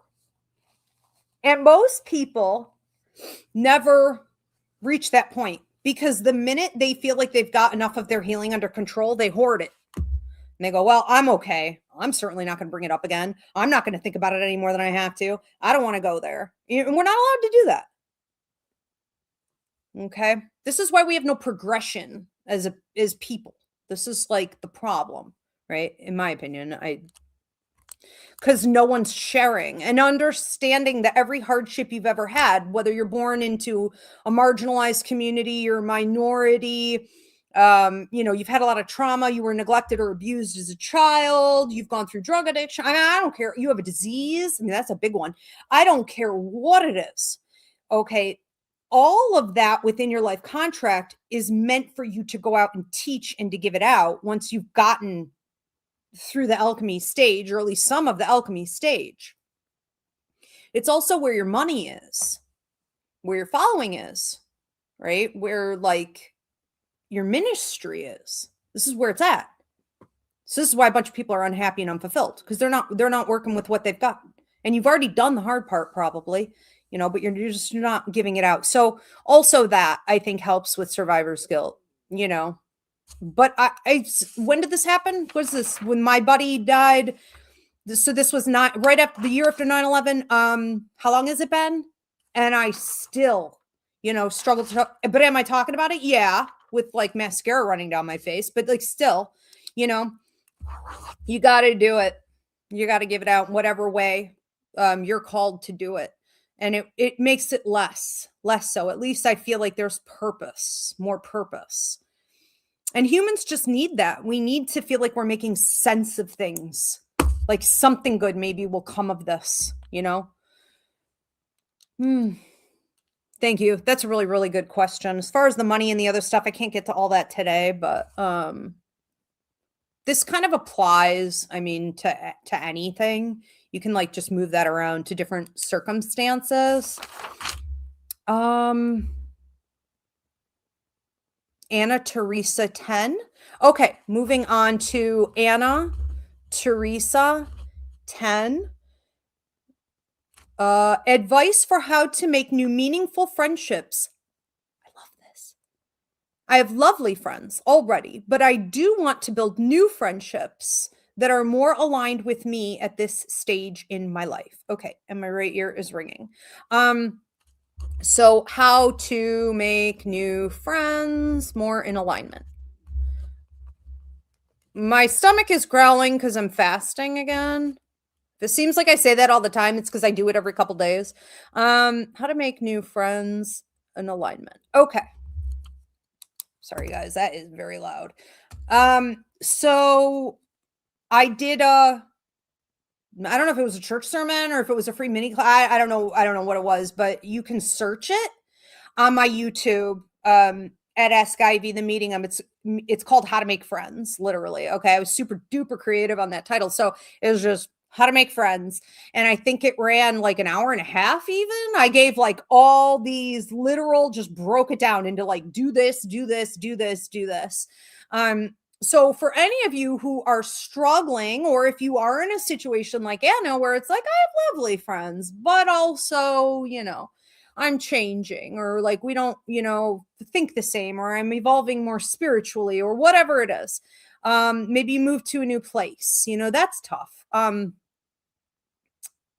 Go watch that. Okay. But I will say that when you want to, specifically what you're asking here is, how do I make new friends that are more in alignment, okay, with like where I am, where I'm going? You're going to want to pay more attention to what it is that you're trying to attract. So it's almost like visualizing. Okay, here are a couple tricks. Here are a couple quick tricks. One time I didn't date for like, I don't know, 3 years, 5 years. I was doing mom stuff, and I was getting my degree, and it was not important to me. So I cut it off for a while so I could focus on what was important. But one day I decided I was ready. I was ready to get back into it. So what you do, and it worked in 24 hours. And I've done videos on this. 24 hours. I got a date. So what you do is you visualize that you're a cab, like a taxi cab. You're in New York City, you're a taxi cab. Okay. And your light is off right now. Okay. So Anna, let's say that because you already have friends and you haven't maybe been making a ton of new ones, it's kind of like your light is off right now. Okay. So you want to, as the taxi cab, turn your light on. Taxi is on. It says taxi. Now people know they could flag you down. You could pull over. You can start getting customers. Okay. And the minute that light goes on, people start to come your way. Remember that you are going to attract everything. Okay. Shitty friends, amazing friends, friends in between. Everything. Everyone looking for a friend. Everyone looking for a friend. Be careful. Okay. But you can sift through that. Okay. At least it's coming. You can narrow it down and attract higher as you go by getting more specific. Make a list. for example. I want friends who are aligned with me in this way or that way or the other way, or believe this spiritually, or, are a big thing for women these days is I don't want any girlfriends who have not decentered men, who have not deconstructed from the patriarchy. None of those chicks. I don't want any of those chicks around me. None of them. So, like, that's just an example, but it's super common. It's happening right now with, I would say, most women in the States, at least. Therefore, because we're all kind of like got our radar on and we're all looking for each other, we're making friends like that very quickly. Maybe you want friends who know how to talk about their goals for the future, or more intellectual things, spiritual things, whatever. Maybe they're willing to do like solo travel, or they're interested in adventures, or small group travel, picture things also, if this is what you want, like the Golden Girls, so when I'm looking for new friendships, I like to watch episodes of the Golden Girls, just to kind of, it's helping me to be in the energy when I don't have it yet. I don't have these women yet. So I'm hanging out with 3 women who have each other. You know what I'm saying? And I'm basking in that energy by watching that show, or I'll let it play when I'm asleep. And that helps me to manifest more easily. Okay. And they can see the light on top of my taxi. I'm looking for friendships like that, where we can travel together. We could talk about anything. We could do shared resources. We could build each other up. We can even do cohabitation. I think that would help a lot. There was something else I was going to tell you, but I can't remember what it is. Yeah, I think that'll work. I do talk a little bit in that class, though, how to make new friends, about how your other relationships, old ways of thinking, old friendships can sometimes get in the way. And that's not like, oh, you have to ditch your old friends, but it is about maybe the way you think. It can restrict in some areas what you're manifesting with new people coming in. So just be careful, because again, law of attraction, what you feed, you get more of, and how you're working, how you're in alignment within law of attraction affects your manifestation, right? And what is in motion stays in motion. So just keep that in mind when examining your current friendships and your ideas and beliefs about friendships. But it is something I think everyone should be careful of, whether you're manifesting like, dating, okay, I'm going to get back out there and I'm going to date, or you're manifesting, new friendships, or you're manifesting like a chosen family for yourself, or you want to bring in more members of your soul tribe, which you really can't force. Okay. Those are based on contracts. But whatever it is that you're manifesting, be realistic and don't let it send you running for the hills. Be realistic that whenever you manifest things, you get high and low vibration typically. Everything is going to come.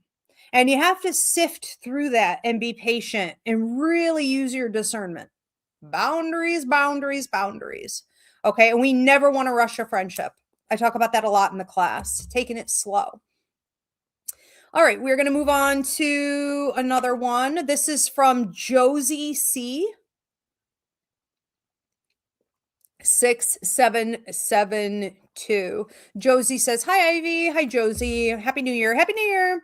So I'm constantly dreaming about the man that I have a huge crush on. What exactly is going on there, and why does that happen?" Well, again, this isn't a psychic mediumship reading, so I'm not going to be looking at like whether or not there's a contract, or if you're subconsciously doing this to yourself. But that may be worth spending time on. You can get a love reading. It's up on my website. But can you pop that back up? I want to see exactly how she worded that. Sorry. I'm making Diana nuts tonight. Okay, what exactly is going on there? Okay, why does that happen? So why are you constantly dreaming? Okay, why does that happen? Okay. All right.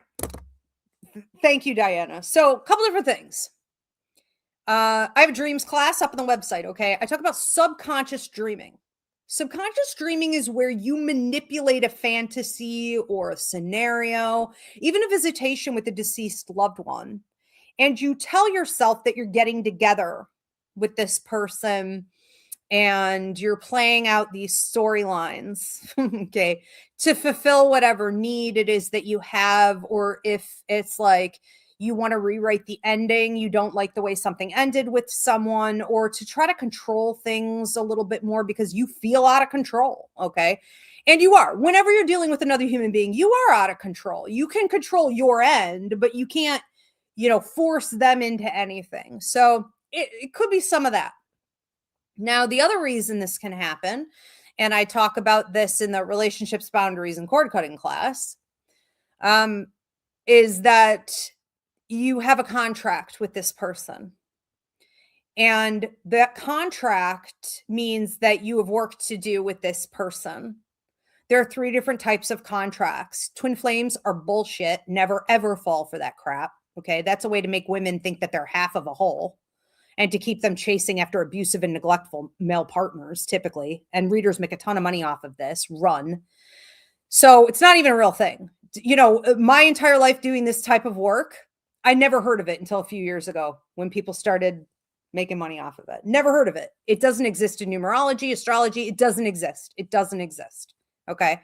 But there are contracts. That is real. And that would be soulmate, soul tribe, and karmic. Soul tribe, we don't really have to talk about. That's not that big of a deal. It won't be obsessive like this anyways. Karmic and soulmate certainly could be. Now, when you have a contract with someone, you essentially have work to do together or lessons that need to be learned together, or you're supposed to be like building things. Astrologers would call it North Node, which means in this life you have future work to do together, possibly even in future lives you have work to do together. Depends on the astrology. You'd have to look. You could also have what's called, or astrologers call, South Node, which means you had past life history together. So this typically ranges, when it gets this intense, from like 3 to 5, maybe even 8 past lives where you were together. And it peaks when you come together in this life romantically. So in other past lives, maybe this was your child, or you guys were siblings, or you were war buddies, or business partners, and maybe some of it was romantic. But the most intense ones are the romantic connections. So what ends up happening is that you come together in this life, and it can feel obsessive, addictive.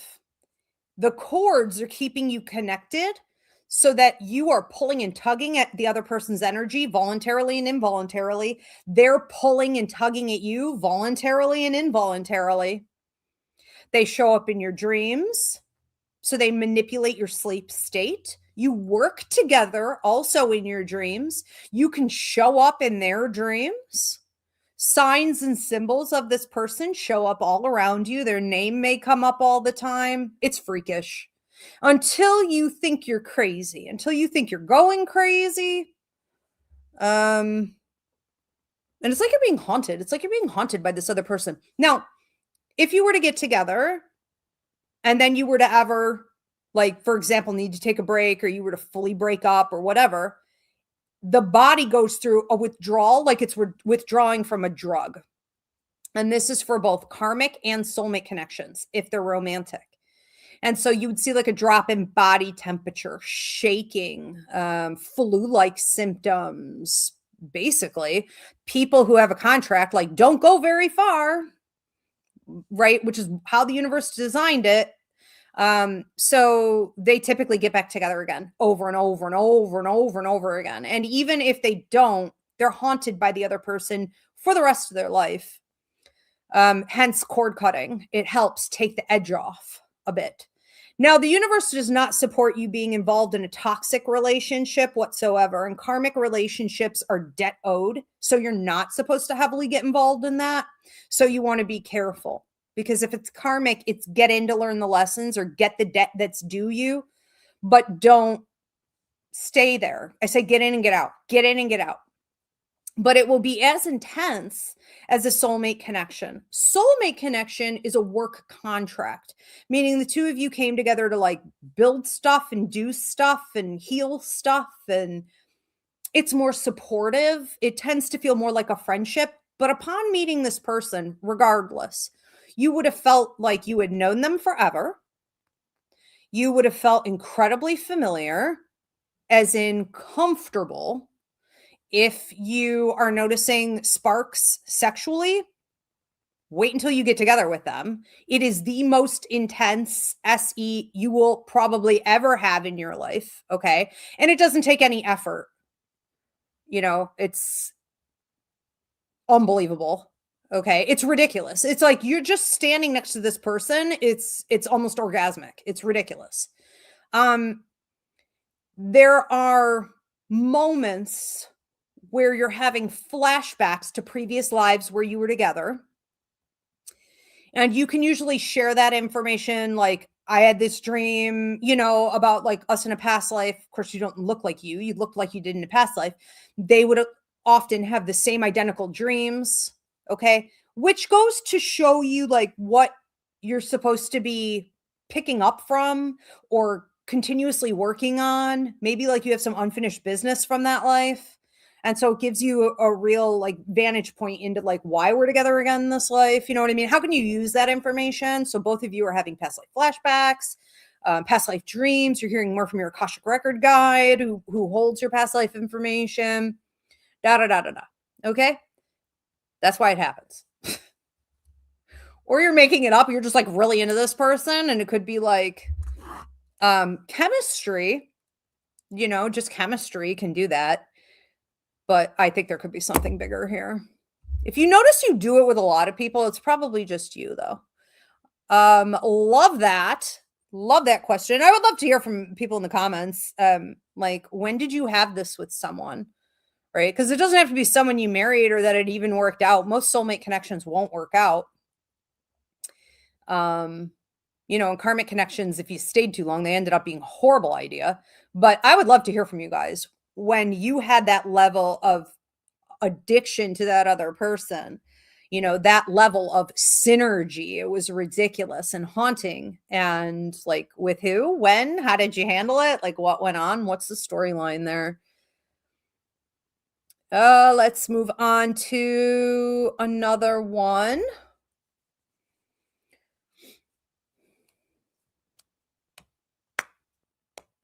Hunter Santiago says, hi, Ivy. Hey, Hunter. I have some pretty rough ADHD.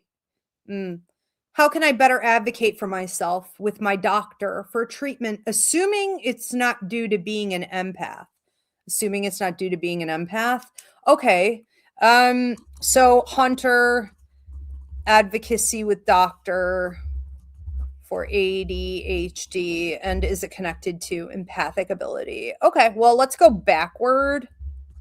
Hopefully, like, my ADD doesn't make me forget the first part of this question. But essentially, you do want to rule out what is empathic ability, especially at the higher levels. So level 3 for empathic ability. For those of you who aren't familiar, I have a training up on the website called Empathic Awareness. I teach it at universities. I train therapists, doctors, educators. You can even get teacher credits for it. Parents. It's a big deal. And it needs to be taken seriously when we're looking at anything mental health. Okay. So if you can take that class and utilize the tools taught in that, Hunter, for probably 2 to 3 months, you should be able to rule out what is empathic ability, meaning you can control this. Okay. On your own, you can control this with the tools, and what isn't. So I'll keep that part short and sweet. Then you have left over whatever your doctor isn't looking at. I would say that the best thing to do, if you're finding that your doctor isn't like taking you seriously enough, giving you the time, being helpful enough, maybe talk instead I can't prescribe or diagnose, but like maybe talk instead to the right kind of therapist instead of just the doctor. I'd been misdiagnosed since I was 5 years old. They started taking me out of class because I was going in and out of trance state for mediumship. And they started running tests on me at 5 years old. That went all the way in through my 30s. And I'm telling you, these people were so insanely useless, they almost killed me. Thank God I left and said, forget it. I'll figure it out myself. And they never got a diagnosis right. Ever. Not once. Not once. And it started at 5. So do not waste your time, okay, with these so-called professionals who don't know maybe what they're talking about, or it's like, I'll take my best guess, or I'll give you this med or this diagnosis, and like it's not helping, and they don't fix it ever, like it's not going in the right direction because they're not listening to you. Get on instead, switch the doctor, of course, but like get on to talking maybe to a more helpful therapist, someone who can specialize a bit more in utilizing tools and like deprogramming, reprogramming, nervous system regulation and things like this, because a huge part of like in the empathic awareness training, I'm talking about overstimulation, overabsorption, right?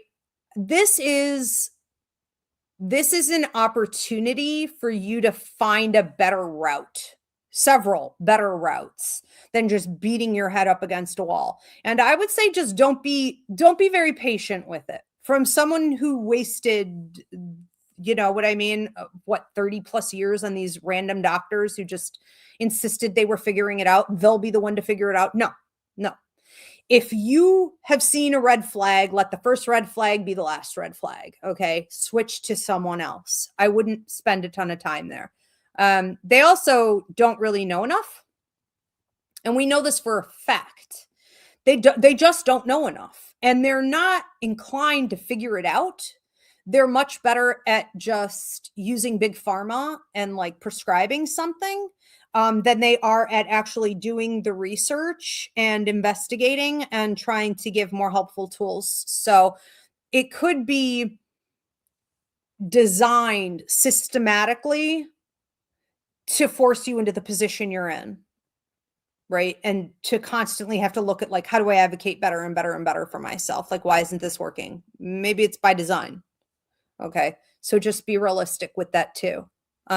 I think in this case too, you may want to look more into different outlets, whether it be TikTok or it be YouTube, where you're getting more into the neurodivergent community, and you're finding on their therapists who are there for the right reasons, and they've really done their own research, not just depending on whatever research has been done out there, but like they're doing their own research, and they're really hands-on in the community, allowing for deeper discussions, sharing of information, better tools. And you can probably learn a lot more there, because if you hit the right video, if you, whether this be from someone coping with what you are, or struggling, or the right like doctor or therapist, even sometimes I'll see videos on like different types of medications or things, right? If you find the right video, you're going to go right down into that comment section, and it's going to branch off into 10 other videos. And it's absolutely amazing. And a lot of these people do lives these days, and they just educate that entire time. I just did TikTok. I just did my first live the other night where it was just like unfiltered, and it was super fun. Thank you for everyone who tuned in. But that's what we did. We talked about, like, it was just education. It was talking about paranormal stuff that was happening here in the house. And it was just, so you can ask questions, and you're not fighting up against a system that is already rigged against you. It's more authentic. I would say look at alternatives. And that's how you can advocate for yourself, but not necessarily like through your doctor. As far as your doctor is concerned, and if you stay with that person, just speak up. Have a list of things, that you have questions about or that you've observed or that are concerning you. And don't leave until you've gotten through your list and you've gotten answers. Trap them. Trap them there. They're getting paid a ridiculous amount. Don't let them leave. Turn the tables. Okay. Let's move on to another one. This is Bethany Renner, 5810. Oh, okay. This is from her question earlier. So she says, "Thank you, Ivy. I appreciate you answering my question. It sounds like the work continues, and I appreciate your honesty." Absolutely, Bethany. I think Bethany was the first question. Yes. So Bethany had asked, how do we receive love and blessings? What does it actually feel like physically and energetically to receive love and blessings? So if you guys want to hear back that, you can do the playback to the very first question. Yes, the work continues. And that is lifelong.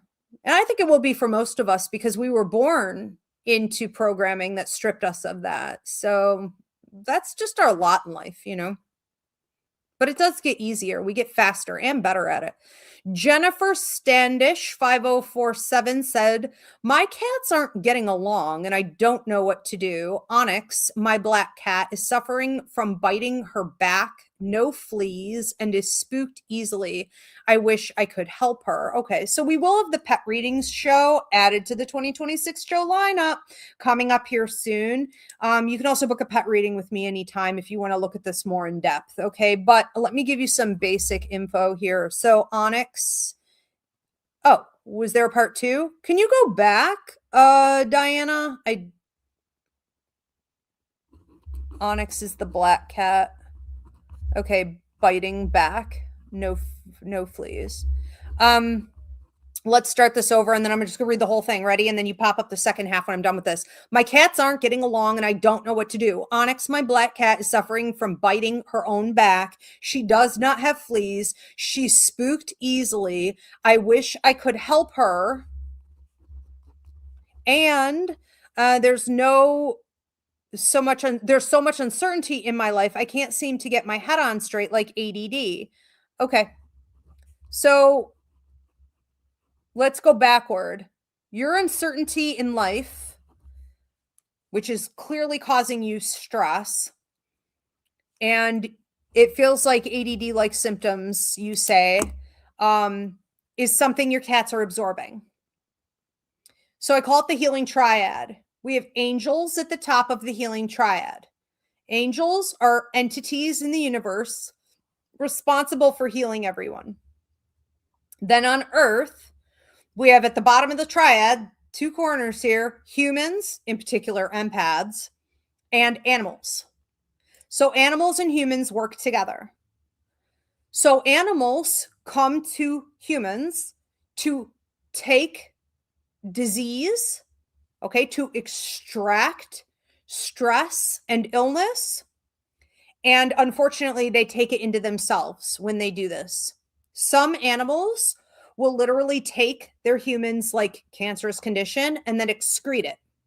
Some, unfortunately, absorb it and it eats them up.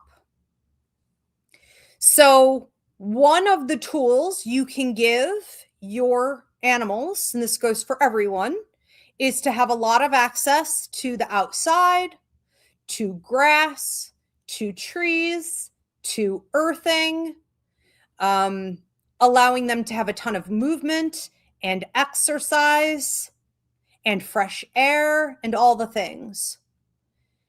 If they don't get their walks and a ton of this movement, then they have no fluidity. And if they have no fluidity, they cannot excrete what they took in from you. So it builds in their bodies as physical conditions. I can't prescribe or diagnose. And when it starts to get real bad, it looks like stress, like they're freaking out. They're biting their paws. They're gnawing at their back. They're fighting with one another. I'm going to leave it at that. And for the love of God, and this is for everyone, get yourself the help you need. If you are taking better care of yourself, it's then not falling on your animal to absorb from you 24/7. Okay. Also, get more plants in the house. Now they're probably going to piss in it and shit in it, which is like probably just going to stress you out even more. You know what I mean? I feel you, but like plants, for example, or gridding, crystals and things like this. Learn more about cleansing and gridding. Okay. I have free classes on it. I do it. You could book it, blah, blah. But plants and gridding, this haunted house, I assure you. Okay. That's how I'm able to live here. Plants, crystals, chimes, cleanse. If you have chimes in every room, as you go through the house, you just ding, ding, ding, ding, ding, ding, ding, ding. Okay. All of that is cleansing. Keep your space clean. Don't allow for an accumulation of negativity to build, because like attracts like. And what does that attract? Paranormal activity. So you end up having a haunted house. Then your pets are really going to have some problems. I'm going to keep that one short and sweet because I don't want the message getting lost. Heal yourself, heal them, because it's what they're here to do. But sometimes it's too much. Let's move on to another one. Thank you for that question. Great question. Love that. CJG121 says, when we go to sleep and we dream, are we in an alternate universe? Well, it depends. I mean, I talk about this in the dreams class. You've got astral travel, you've got subconscious dreaming, you've got visitation dreams. Okay, you have all these different types of dreams, and you can even use techniques like lucid dreaming or astral travel, like you are determining where you go. You control the dream, and people say like that's impossible. No, it isn't. It takes training, yes, but sometimes you do it by accident. This would be if you ever dream that like you're jumping, and when you jump up you float, or you're going downstairs but like you're floating, or you're flying. Okay, all these things. You're skating on ice or water, right? And you're lifting as well. Like, oh, it's so fun. It's so fun. That's not necessarily an alternate universe, but astral travel to me is. Now, a couple different things can happen with astral travel. And I've known people in the spiritual community who like train like 30 plus years to get good at this. If you can astral travel, you can not only go to like other people's houses or get into their dreams and spy on them and do a bunch of weird, creepy shit that you probably shouldn't be doing, but there's that. And then like, there's a lot of research on like, was it these three, they were lawyers and they were winning all their cases because they were doing astral travel into other law firms, and they were digging through the files and they were winning all their cases because they were doing this. So a lot of old timers who talk about training in astral travel will refer to those original three lawyers. The military uses it. Forget what it's called. Anyways, the military uses it all the time, still do, always have. This can not only take you into other people's space, but this can take you into other dimensions if you get good at it. This can also allow, when I'm talking to my clients about it or my students, I'm mostly talking about this so that you can get good at astral travel to spend more time with your deceased loved ones in spirit, or your ancestors, or your guides, whatever it is you want to do with them, your pets even, because it creates elongated visitations, which are nearly impossible to do any other way. So if you've seen a loved one come through and visit you and you're like, oh, that was amazing, I got to see my loved one, but it was so brief, it was so short, it almost like hurts me. It almost makes me feel worse. I don't want to seem ungrateful, but like, why couldn't I hug them or hold them? Or why didn't it last longer? Or why didn't we talk more? Why didn't our mouths move? Your mouths didn't move because you're doing it telepathically. Your mouth didn't move. Their mouth didn't move. That's not a problem. It's telepathic. You don't need the mouths to move, but it can seem incredibly brief. Astral travel allows you and your deceased loved ones, for example, to agree. So you just like, try it tonight. Everybody do this. This is fun. Come back, report back. I love this. Talk to one of your deceased loved ones, not, keep it specific. And say to them, I would love to meet up with you tonight or this week. I'm going to keep trying. I would love to meet up with you through Astra Travel so we could spend more time. They will come and you come. You have to do your part. You have to work at it. And then you meet up and you can spend a significant amount of time together. You could talk about many more things. You may even be able to come into physical contact with each other. And you can get stuff done. It's a little hard to explain. It depends on what you want and who they are and what the nature of the relationship is. Yeah, it's tremendous. I think I forgot what the question was. What was the question? I don't know. Anywho, I hope that was helpful.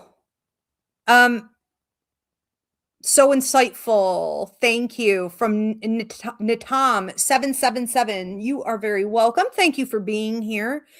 Jennifer Standish 5047 said, thank you, Ivy. I do have to take better care of myself. Anything to help my fur babies.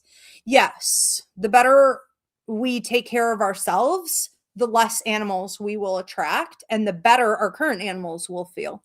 So if you're the kind of person who's also constantly every single time you go, you know what I mean? You go somewhere, you go home or you go on your, people are giving you animals or animals are in your driveway or all the strays are following you. It's not necessarily because you're this great caretaker as much as you need to do some healing work and they know that's where they have to come. Okay.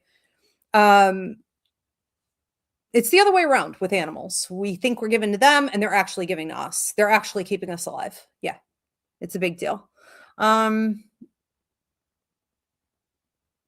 McKenna 1998. Speaking of which, where is Esmeralda Marie? We had a big day here yesterday. We had for many hours, my handyman came over and she hates people. So she's a little MIA today. She's probably napping. She's so funny. All right, McKenna 1998. How do I know what my spirit guides are telling me versus my anxiety and wishful thinking? I've asked for very specific signs and I feel like I'm told my story isn't finished. Somewhere I've outgrown. Is there a part 2 to that? That doesn't make a ton of sense to me. Is that it?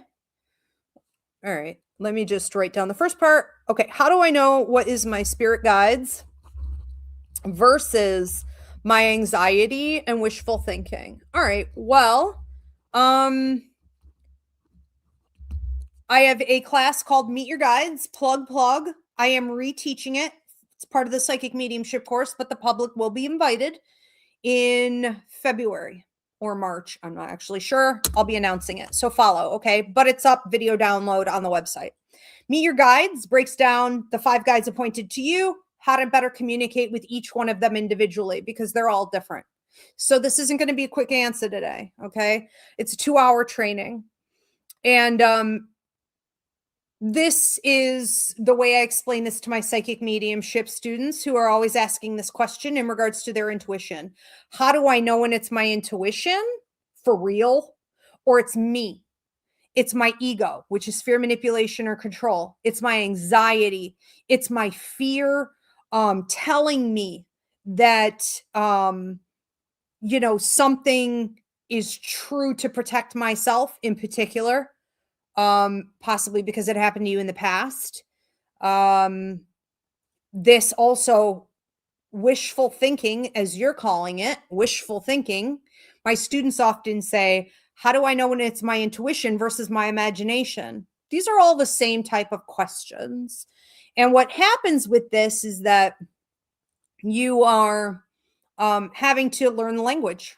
You have to learn the difference between what is your ego, fear, manipulation, and control, and what is your intuition, which is high vibration. It is positivity. It is blind faith. It is right brain thinking versus left brain thinking. When you receive a message from your guides, It's you accepting it and embracing it because it is positive and it is giving you truth, authentic direction in the right direction, right? So you embrace it. And if you keep analyzing it, you are essentially rejecting it. So law of attraction kicks in, like attracts like. It's harder to hear from them. If you reject everything someone says to you, that person is going to stop coming around. Mediumship is the perfect metaphor for life. So you want to accept when someone, you want to listen, you want to embrace it, you want to feed it when someone is talking to you. And it's no different when we talk about your guides. So keep a journal. What did your guides tell you? How did they tell it to you? How did it come to you? Symbology? A feeling physically? Through a dream? How? In a meditation? How did they tell you? How did you receive it? How are your clairs working? Okay. Was that, psychic, empathic, mediumistic? How did you receive that? Write it down. And then what happened? Did that thing happen? Did you follow their directions? Were they accurate? Did they steer you the right way? Okay. Well, then lean into more of that. And any other time you're getting weird information, bad information, sus information, anytime, treat it like the Ouija board. Use your discernment. There are too many readers out there who have no discernment. They don't know if they're talking to a high vibrational spirit or a freaking entity from hell. They don't know. They don't know. They just know. Spirit came through and said something, so they repeat it and they give it out. You have to learn discernment. That will stop you from worrying about whether or not this actually came from your spirit guides or not. Because there could be other spirits trying to talk. I see this frequently. People who are trying to do this professionally, or my students are trying to just learn the basics of mediumship. And it's no different than all the kids who got the Ouija board. And the Ouija board is an amazing tool. So are pendulums. So is the tarot deck. But if you don't have any sense of discernment, like we saw with the Ouija board, these demons would be coming through the Ouija board, or just low-level entities, or even earthbound spirits or elementals or whatever. They would come through the Ouija board and pretend to be that kid's deceased grandma or grandpa, or their uncle who just died, or their aunt that they really loved. And it wasn't. Or they would pretend to be a child. There are no children earthbound ghosts. Those are shapeshifters. They're pretending to be a kid to get in with you. Okay. They're tricking you, and then they shapeshift into what they actually are. They're terrifying things. So you should worry, but not necessarily about, is this my imagination or is it really my spirit guide? You should be worried about your discernment at this stage in your development. Is it high or is it low? Okay. And only feed what's high. You never have to worry if it's a high vibration, because if it isn't your spirit guide, it could be like an ancestor watching over you who works with your guides. It could be, as long as it's high, it's probably okay. But this question of, is it wishful thinking? Or people will ask, is it my imagination? How do I know if it's really my intuition or it's my imagination? It's probably in part your imagination, because your brain is all connected. Okay. And when we're on the right side of our brain, which is where we tap in with spirit, mediumship, all the things, that's also the creative side of your brain. Okay. So this is where you create art. This is how you do automatic writing. If you're writing a book, this is how you are in the flow and you can, you know what I mean? Like play a musical instrument. Well, that's mediumship too. So there's no rule against, you wouldn't be able to do any kind of mediumship or receive any type of message if you weren't using your imagination. Okay. And if it wasn't wishful thinking. So rule that out. It is in part. That doesn't make it inaccurate. Society taught you to find that anything creative, artistic, intuitive, imaginative is childish. Society taught you that it's trash, and it's actually the only thing that counts. Okay. So you've got a black and white way of thinking about all of this, that this is bad and it's not a value when it's of tremendous value, and all things flow from that creativity. Let's move on to another one. McKenna 1998 said, for the second half of my question, do you kind of answered it with another question? This person is haunting me, even though I'm trying to let go. It might not be my guides telling me to stay. Is this who I'm reading right now for? Is this, well, I'm not reading, but I'm like giving, is this all for McKenna? Okay. So the second half of McKenna's question is what? Who? A spirit is haunting you? This person is haunting me, even though I'm trying to let go. It might not be my guides telling me to stay. I don't understand. Can I see the first part? What was the first part again? I don't know where I am. I've done too many in a row. Let me just say this. How do I know when my spirit guides are telling me something? Oh, okay. Okay. That's what I thought. Listen, here's the thing. That's a great way to test this out. If you're thinking of staying with someone and you shouldn't be, your guides are never, and we're talking specifically about your relationship guide, okay, who's like number 2 in line. It goes joy guide, relationship guide.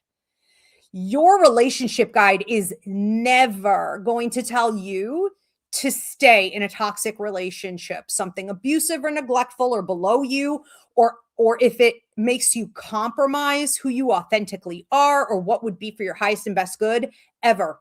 So if you are hearing from spirits,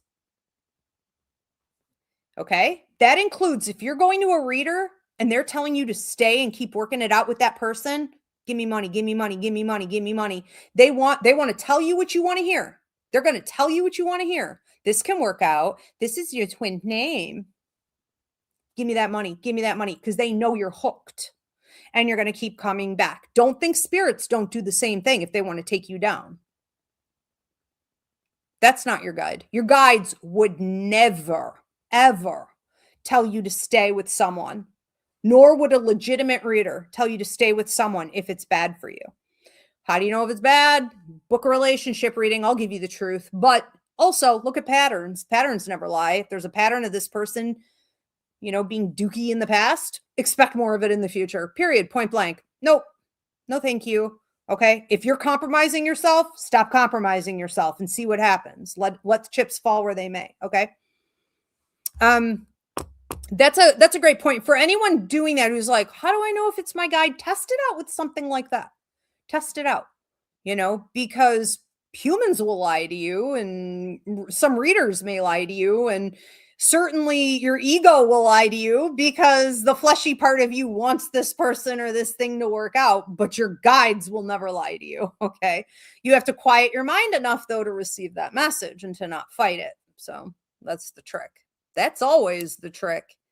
Let's move on to another one. This is from Icy Trina. Hello, I'm Christina. Okay. Can you tell me how to stop shrinking myself around people feeling awkward or less? Okay. So I shrink, I feel awkward or less. Okay. Thank you for that question. I know that's hard for a lot of people to admit. Christina, so how can you stop shrinking yourself, feeling awkward or feeling less? Well, stop putting yourself around people who deliberately do this to you. Thank you for the hearts on TikTok, because a lot of people do. So if you're around people who are shrinking you, you can feel it. So your nervous system may be dysregulated when you're around them. You may think about this person a lot, like you're trying to solve a puzzle, or the relationship with them may confuse you in some way. Like, I don't know how to explain it, but I'm confused. Something seems off. I think about this friendship more than what I should, like something's wrong. They're probably doing this to you. Why would somebody do this to you? And this includes family or coworkers or acquaintances. Why would somebody do this to you? Probably because they're jealous of you. Probably because when you come here to be a healer or a light worker, or you're a significant part of the revolution, your life contract looks very different than their life contract. Their life contract could be really small. Like they have to learn basic lessons. They're like babies. And you are this leader, potentially. And so leaders get attacked from birth. So you're shut down verbally. Your throat chakra is attacked. You're minimized from birth. People do and say things to you until you start shrinking your own self. You become shy or introverted, even if you're not really, crippling yourself out. You have a big old contract. And anyone who is near you can feel that, but they don't understand that's what they're feeling. So they'll have two different types of reactions to you. They will either want to be closer to you and they want to potentially learn from you, or they enjoy being in your energy because it raises their vibration and they want to like feed you and support you in whatever way. Or you have your haters, and these could be your parents. I see it typically in family members, our closest friends, our friends are frenemies. And no matter if we go get a new friend group, it ends up happening again and again and again. So you want to identify if the problem is really with you or it's with the energy they're sending toward you, what they're doing. Okay. Don't minimize the fact that you may not have proof, but when you're around certain people, you feel exceptionally small, or bad or fearful. When you look at the workplace, for example, or getting onto a camera like this, which was always my like worst nightmare in life, or whatever, okay, having to public speak or having to like level up in your job into a leadership position, talk, right, lead it, there's this anxiety. Remember that the system is designed to make you feel small. I've mentioned this earlier in just even tonight's show. Capitalism is shrinking you to stay down low by design.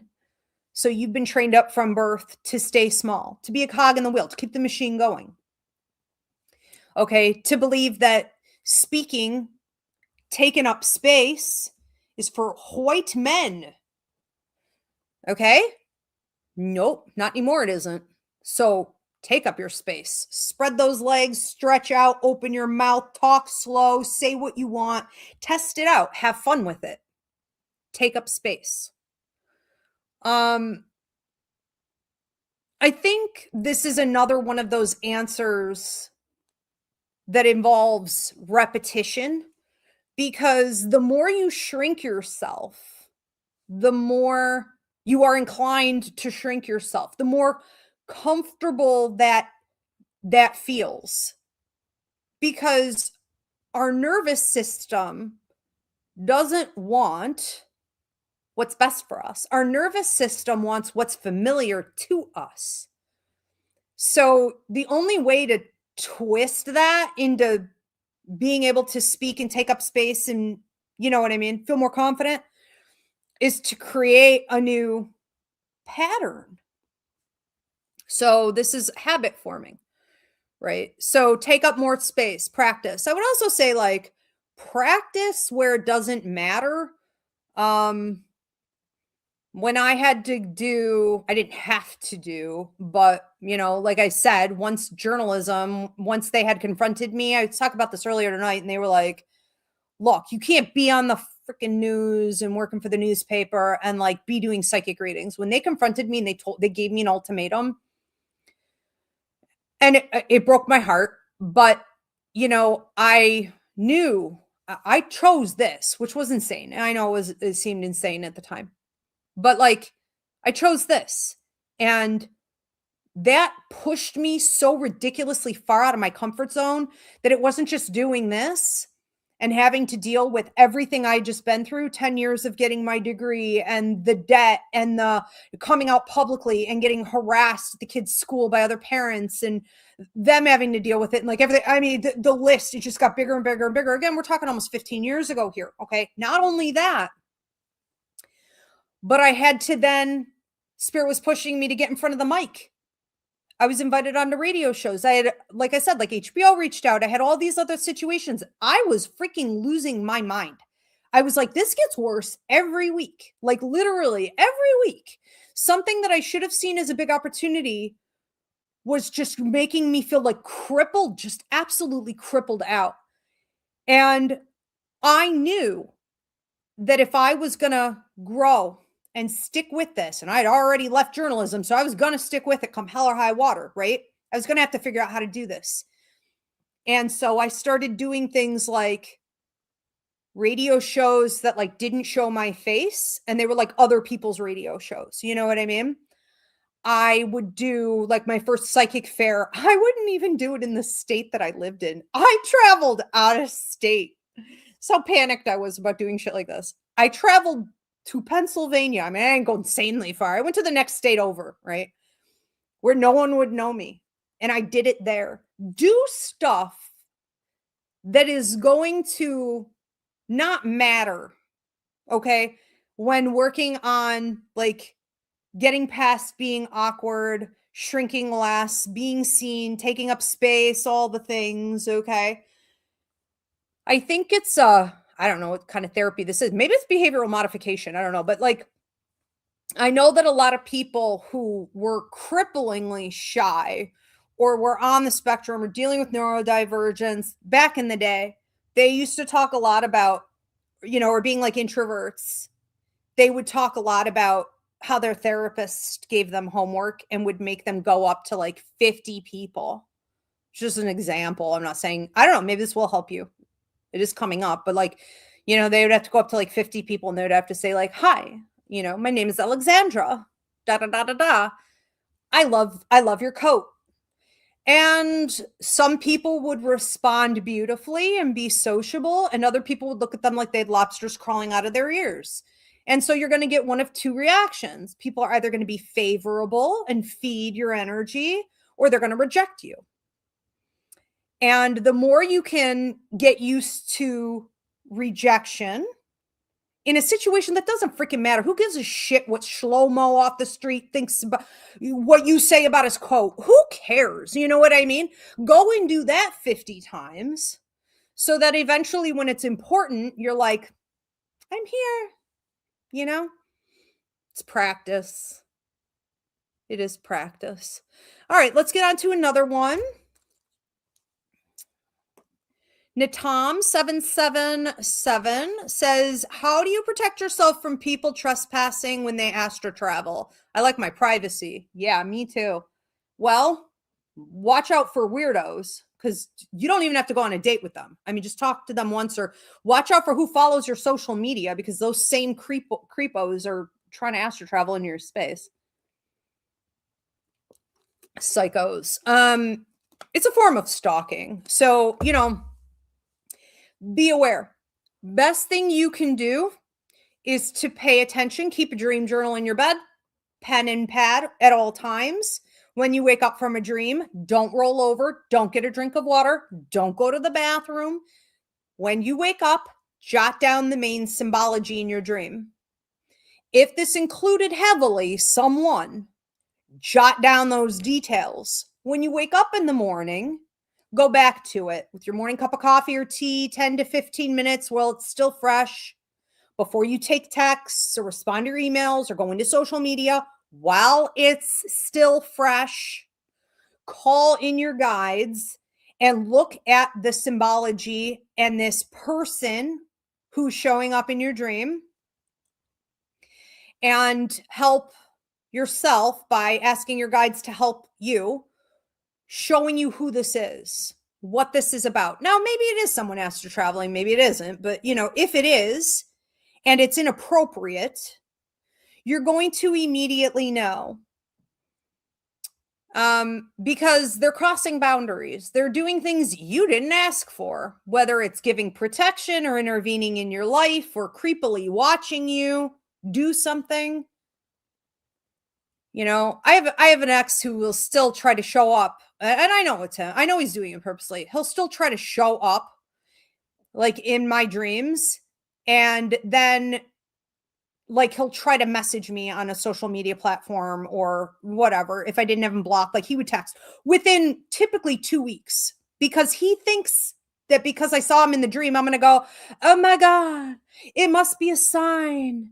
I should reach out to him, right? So it's just energy manipulation. People are doing this stuff all the time. And if they can't get you to come to them, they will eventually cave and just reach out to you, because this is like the last card to play, right? This is it. I think that in situations like that, and I don't care, but like I've had other people do it in far more creepy ways. And it can be if somebody wants to stop you from achieving, or a lot of people talk about like psychic attacks. If someone sees you as competition, and for a lot of people, sadly, this can even be your parents. I call them murderous parents. If your parents are against you, we're not all born into families that are here to uplift us. A lot of it is karmic, right? So if you feel uncomfortable with it, you can use the cord cutting class that's up on my website, or you can do your own form of cord cutting, but you probably have to do it repeatedly. Because they have an agenda. They're going to keep trying to come back. And they know the second you're even thinking about doing a cord cutting, they hit hard once you cut that cord. They'll actually show up physically, like texting you or whatever, you know, around that time. I had a client who was going to do a cord cutting, and she said the woman showed up at her house with a gift, food and drink and some type of gift. And I always say, never eat or drink anything anyone's giving you, or don't let them touch your stuff. Certainly don't let them touch your hair, and don't accept any type of object from them, because this is a way for them to astral travel into your space more easily. So be careful, be mindful. People who are going to try to come in and attack your energy in any way, they're going to typically come in lovingly. Eat this, drink this. What beautiful hair you have. Let me touch your table here. You know, if you're a psychic reader or a healer, no, don't touch anything. You know, I don't want it. I don't want it. And I've had to even do it with my students, and I always feel a little bit bad. But if students like, if I feel a little, that's always the one who comes in. And first she's got a drink for me. The next time, because I didn't accept it, she's got chocolate for me. And then when she realizes she still can't get into my dreams, she's got something I would wear on my body, like a piece of jewelry or a stone I'm supposed to keep in my pocket. And I'm like, hell no, you're not getting in that way either. They know what they're doing. So put up your boundaries that way. Be smart about who you deal with, who you let sit next to, who you let touch you, things like this. Energy transfer. That's what it is. Yeah, boundary setting, cord cutting. You can also mix lucid and astral. I talk about this in the dreams class. So, you can use lucid dreaming techniques where you're controlling your dreams to set limitations on who can come into your space, especially when like you're astral traveling. So control it, you know, but I would recommend doing that before you fall asleep. Don't try to use lucid once you're asleep. Do it while you're still awake. It makes it more powerful and easier to, like, lucid's tricky that way. So while you're awake, but you're in the process of dozing off, you're saying, this person is not allowed to come into my space, or no one is allowed to travel into my dreams. And these are the types of dreams I'm going to have. I'm going to astral travel, and I'm going to be in control of who I interact with there. And no one I don't want there is allowed to come into that space. Okay, so you're visualizing it. You're writing the script. You're setting it up ahead of time. And then you doze off and you go into that. Thank you for the hearts on TikTok. Yeah, that should do the trick. I think a lot of astral travel, though, honestly, when a bunch of weird people are trying to get in through astral travel with you, it's probably because you are dealing with them in your waking hours and you're not dealing with them appropriately enough. Jess 1199 says, "Hi Ivy, happy new year." Happy new year, Jess. Thank you. What do you think about the Northern Lights and their symbolism? I'm a little obsessed, especially in 2025, because it happened here a few times where I am, and I've only been living here a few years, so I'm not used to being like that close. I even went down to try to see them a couple times. No such luck. But as far as their symbolism, and I would like to get a little more immersed before I fully understand what it's all about, which is like a goal of mine this year for sure. But I think really what's happening is some level of energy transfer from high vibrational energy entities, the universe, call it what you want, God, call it what you want, the spirit world. I think there's energy transfer. And we're being enlightened. We're receiving downloads. We're having kundalinis. I would love to hear from people. I would love to do in-depth research on this in the future, but if anyone wants to let me know in the comments, have you ever been in the energy of the Northern Lights for real, and afterward you realized electricity shooting from the bottom of your feet, down like up your head to the bottom of your feet. You received downloads. You had a full cleanse, whether this be like explosive diarrhea, nasal drainage, an increase in intuitive intelligence, psychic, mediumistic, and empathic. I think that the energy going on through the Northern Lights is very similar to what we see with people who get struck by lightning. And there's a documentary on WNED that has apparently disappeared. I don't know where the hell this thing went. I've been searching for it for years. Please let me know if you can find it. But where the same people who got struck by lightning over and over and over again, but only when they had a disease, an illness, a broken bone. So those who got struck, and of course not everybody, some people just die, or it's horrible for you, but other people, they found out they were diagnosed with something. And once they got struck by lightning, it healed it. It removed it. And then years later, they ended up getting sick again and they got struck again and it healed it. It removed it.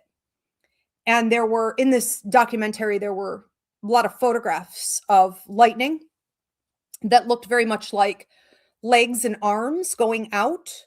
And when I talk about angels, and I always say that people mistake them for aliens, because angels don't actually look like feathered wings. They look like freaking aliens. They're long, they're tubular, they have like long faces, tubular arms and legs. It some of the images reminded me of that. And being the healing entities of the universe, it looks like that's kind of what lightning looked like to me. And angels come in and they're like light beings. So there's often like a blinding and almost like entrapment in the body. Okay, so people can't move. I see some of that coming through the Northern Lights. And I want to figure out more of what is happening with this, but I think we're going to see increases. I think it's also something people are, whether it's like seeing more, getting to more, connecting with more. I do think it's part of the revolution, like everything else. Everything is part of the revolution in my brain. Everything is pattern recognition with the revolution. I've been obsessed my entire life, but like that's who's here right now. Everything that's going on in nature, right, in the collective, in the universe, it is based on what's happening in the revolution. So I think it's connected, but I think it's connected in a really kind of potent spiritual way. And what I mean by that is that when we're talking about things like energy transfer or kundalini or downloads or the stuff with the lightning that I went off on a tangent about, this is all to make room for the new. So things like kundalini, it's unblocking your chakras, for example. So again, whether it's like the explosive diarrhea, it's the nasal drainage, it's the flu-like symptoms that come and go for like 3 months, but you're not really sick. You don't know what's going on. You're releasing, you're detoxing, you're excreting what was blocking you. Could be past life, mental, emotional, physical, whatever. It's got to go to make room for the new. So people who go through, Kundalini start having more downloads, which are directional information, right? Being channeled into you so that you know what to do with the next level in your life. And it allows for healing abilities. So when we do things in like Reiki, for example, when I'm a Reiki master, when I attune my students, I warn them, you're going to go through Kundalini. You may have when you booked your seat for this training, or it may happen now or after the attunement, but you're going to have a Kundalini if there's anything there that needs to be cleared out. And why does Kundalini happen?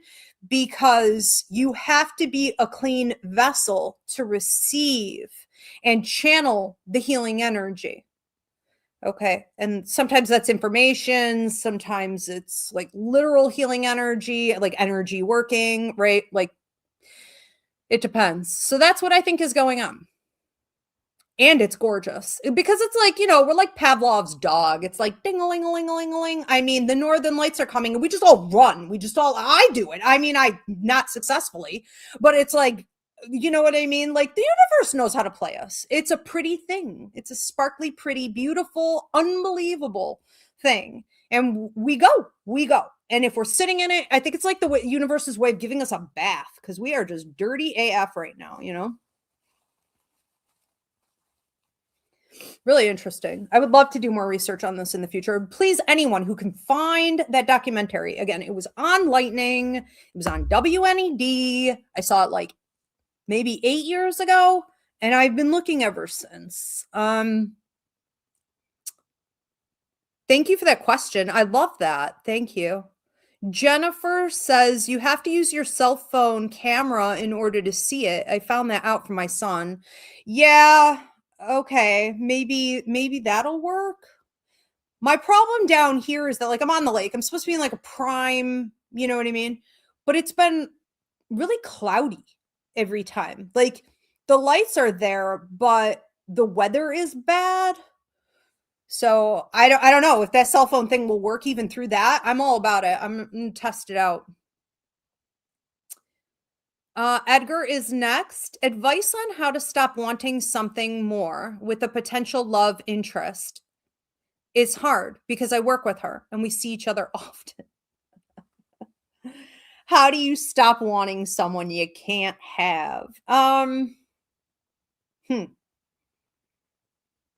Well, I think that having some respect for the reality of the circumstance, whatever is keeping you from her, her from you, there's a reason for it.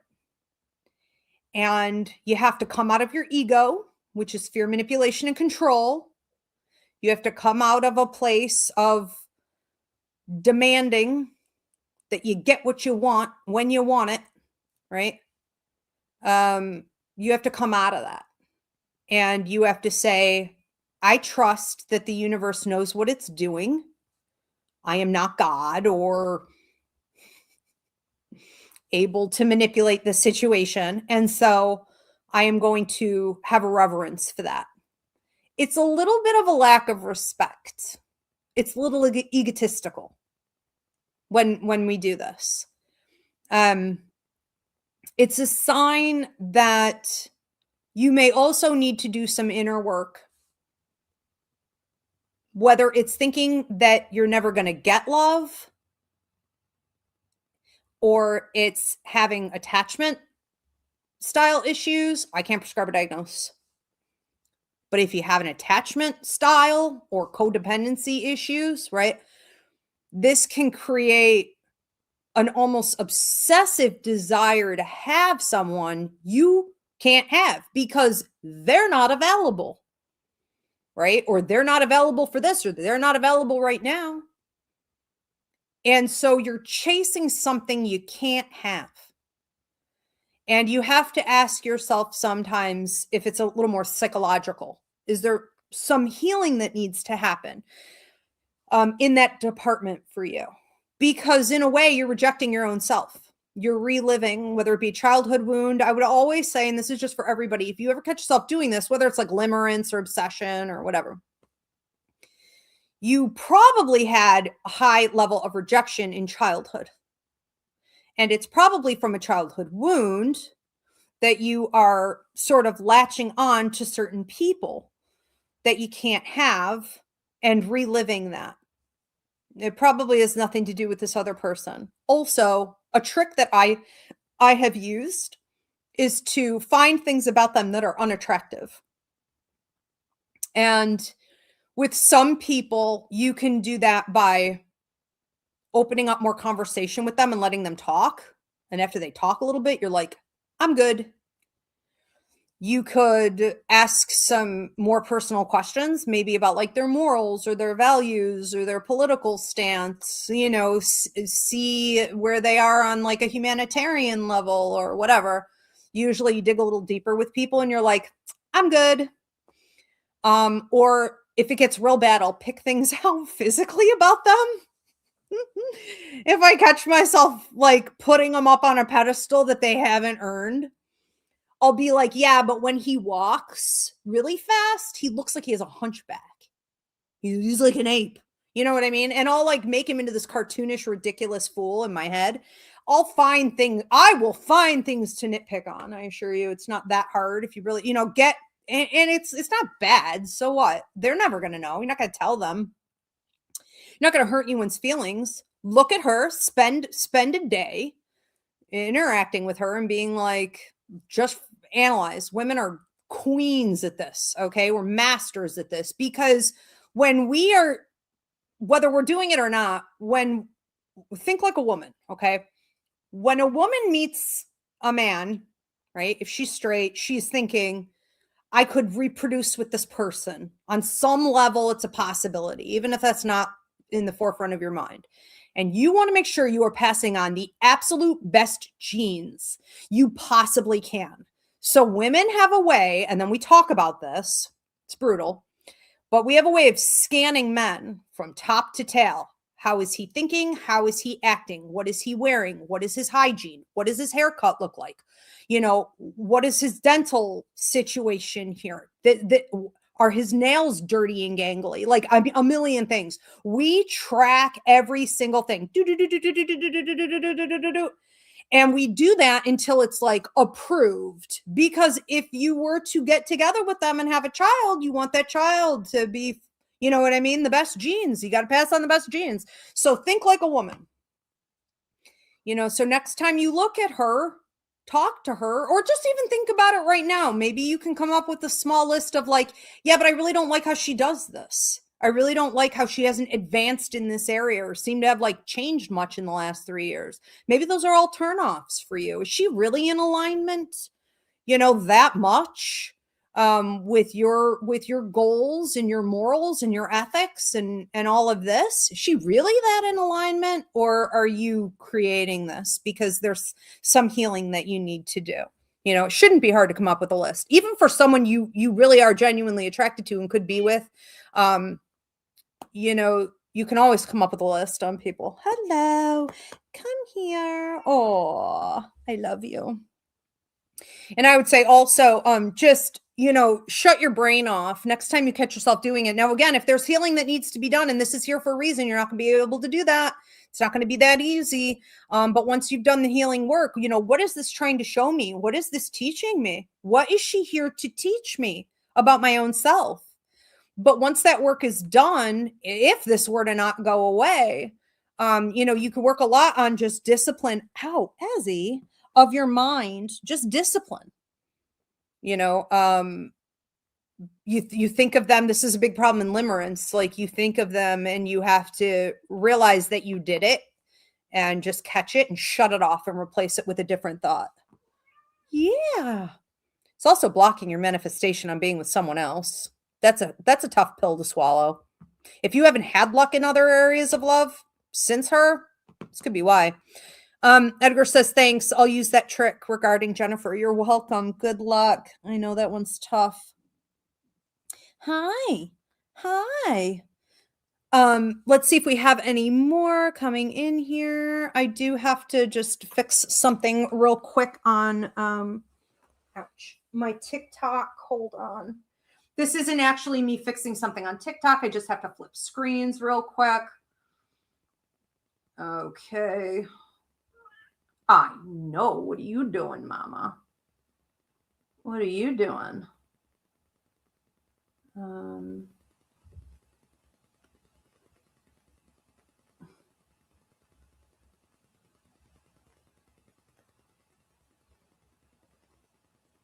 I will go like this. Okay, I think I fixed it. Let me see if I can get back.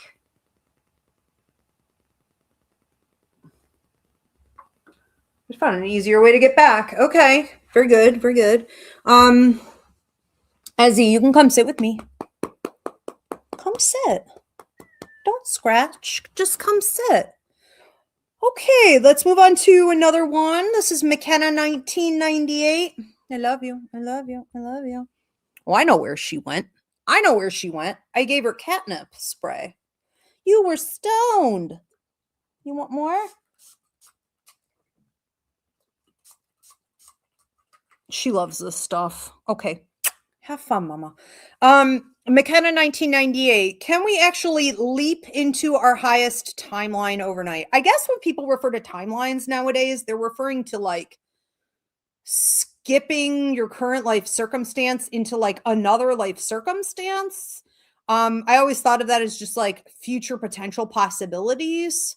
Like from free will, you have free will, therefore, depending on the choices you make and what the choices other people make, there are different like potential futures. I guess that's what people mean when they say timelines. It's not a phrase I use. It's not a phrase that was ever around before like 2025. Like people never use that. Timeline up until 2025 meant timeline. Timeline. Okay? Now it's being used in this way. So I'm guessing that's what you mean. Can you pop it back up? So I didn't catch her name either. Yeah, McKenna. Okay, this was McKenna. So McKenna asks, can we actually leap into our highest timeline overnight? Okay. So that's another thing. Like leaping, you're not leaping into anything ever. Okay? We're not jumping timelines. We're not doing all kinds of like none of this is happening. I don't know where everyone's coming up with this stuff. It is a slow go from A to Z. Everything is based on karma. And karma has to be earned. So there's no such thing as like luck. There's no such thing as lottery aspects. There's no such thing as just like winning or transitions overnight. There is occasionally grace, but everything is based on karma. So you don't get anything unless you earned it, which is why all of these manifestation gurus are out of work right now. Because what they didn't ever want to teach, or law of attraction or whatever, you don't even hear about it anymore because it didn't work. You can't manifest anything you didn't earn. You can't manifest anything that you're not in alignment with or that isn't for you. It has to be in alignment with your life contract. And you have to be actively creating it.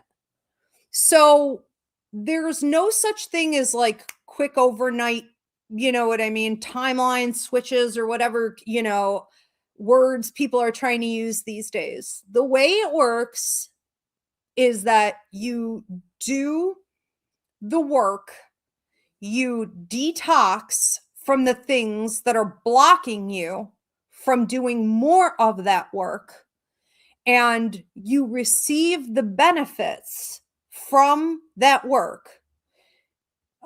Sometimes slowly, sometimes more immediately, but always within balance of what you've earned. Always. So I'm thinking based on the way this was worded, I'm going to say no. There is no such thing. There's no such thing as like waking up and being in like a better situation unless it's karmically already in alignment to have happened. And it certainly shouldn't be surprising. It's like here's a good example. Every day I wake up and I'm like, ooh, let me check my social media and see if I had a video blow up. See if I have like a bunch of new followers, see if whatever, I mean, that's the point of social media for creators. I think we all do that. And I will never wake up. If I have woken up and I've been like, oh my God, this got over 1 million views, or this went viral, or look at, I gained a bunch of people, I never thought on those days I jumped timelines overnight, or like I won like a lottery aspect in astrology. Like I never ever thought that. I always thought, good, I freaking earned it. I earned it because I remember all the things I did leading up to this, where I worked on it, or I pumped out similar videos, or I paid attention to algorithms, or I met people where they were, or I gave them what they wanted. You know what I mean? Or I listened to spirit. Spirit told me, I didn't think it was going to be right, but I did it anyways. Like I knew all along that would come.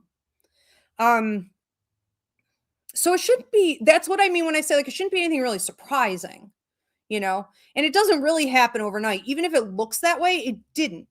You did a million things before that to get to that point, so no quick. I think a lot of this stuff is based on like immediate gratification, quick solutions. It's the next big thing, because law of attraction and manifestation actually proved to be a lot of work, right? Or it didn't work. So no, not really. Okay, let's move on to another one. Thank you for that question. Christina says, why do we sometimes sabotage good opportunities when they finally arrive? I think it depends on what we're talking about. And, it depends on the person, of course, but I think for the most part, most people are sabotaging good things when they come in because it's a bit of a test. They haven't done the work on themselves yet. They haven't done the healing or the shadow work, or they haven't alchemized the pain to power. And so we can get a sample of something. I call it wetting the palate, like a test to see what you're going to do, wetting the palate. And the universe will be like, here's a little taste of this. And it's like a mirroring. It's showing you, it's forcing you to look in the mirror. Okay, I finally got this thing that I wanted, or I said I wanted, or I thought I wanted, or this good thing, or I did want it, and I effed it up. So it's forcing you to go back in and do more healing. So it's the universe's way of saying, like, you said you want this, you could have this, but let's see, are you going to caretake for it? Are you ready for it? Because you can't have anything that you can't maintain. You may get it, but you can't keep it. And it's kind of like we see this in dating a lot. That, a lot of people present themselves early in a relationship, like within the first 3 to 6 months, they bring their A game, right? Their best features. They're wearing a mask and they're like, I am whatever, Prince Charming, or I am everything you've ever wanted, and I can listen to you, and I can be emotionally supportive, and I can fix your, I don't know, your car, and you know what I mean? Like, I'm going to be here, like all the things. Let's get together. Let's have fun. Let's go on trips. Let's like do all the things. And then you hit that 6-month mark and it's like, ew, that's not the same person, or like, where did they go? So it can just be a situation where we're kind of faking it, and the only way I think sometimes the universe can keep us on the right track, which is learning, growth, change, alchemy, evolution, all the points of being here as a human. Earth is a classroom, all the things, right? The universe is going to be like, give them a jolt. Give them a jolt. So you kind of realize this isn't what it seemed. And probably the reality is also with a situation like that where something came in and then you lost it because you effed it up in some way because you weren't ready for it. You couldn't maintain it, right? And what I was saying with the dating is like a lot of people present themselves as being one thing, but when all the masks slip off at usually about 6 months, you realize this person can't maintain this relationship. This isn't even who they are. They can't maintain this. So it's the same idea. But you have to trying to think of what my point was on that. I don't know. Anyways, you need to be willing to, oh, I know what it was. Often that situation wasn't really going to work out anyways, and don't rest on your laurels. I'm not saying so don't worry about it. You know what I mean? No harm done. You don't need to do the work. That's not what I'm saying. I'm saying that it's very possible that when that thing was given to you or that person was sent to you or that thing was allowed to come through, it's very possible the universe already knew, that like you weren't going to maintain it. Who are you fooling? Like they knew. The universe knows. I like to say the universe is a gentleman.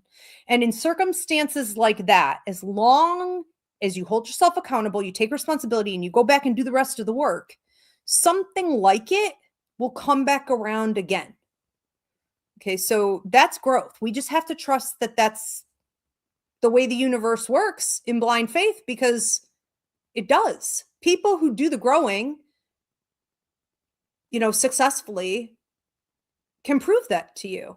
I'm a living example. I know for a fact that's not a question of mine. Will it come back around? No, it will come back around. Maybe not that person, but it will come back around. I know it. It's a fact. It's law. Okay, that's why we're here. The universe isn't trying to play tricks on you. It's not a setup. The only setup is in your head. So it's you against you. It's not you against the universe or that situation or that person or that loss, right? It's none of that. It's you against you. So, yeah, it's a call to more growth.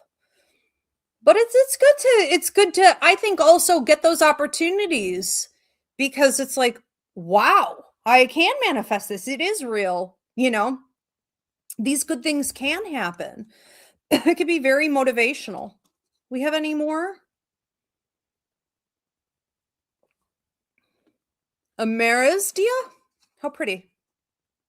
Amarisdia says, what's the difference between compromise and self-abandonment? Okay, let me write this down. Amarisdia says, what's the difference between compromise, okay, and self-abandonment? All right, great question.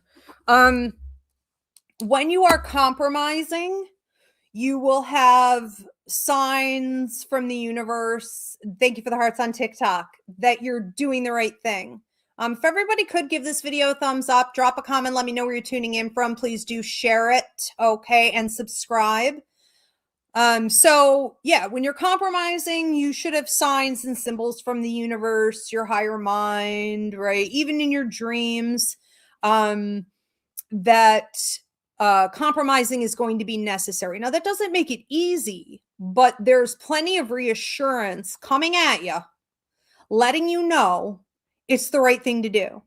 You would also know how you're supposed to compromise, and you would have a sense of inner peace with it.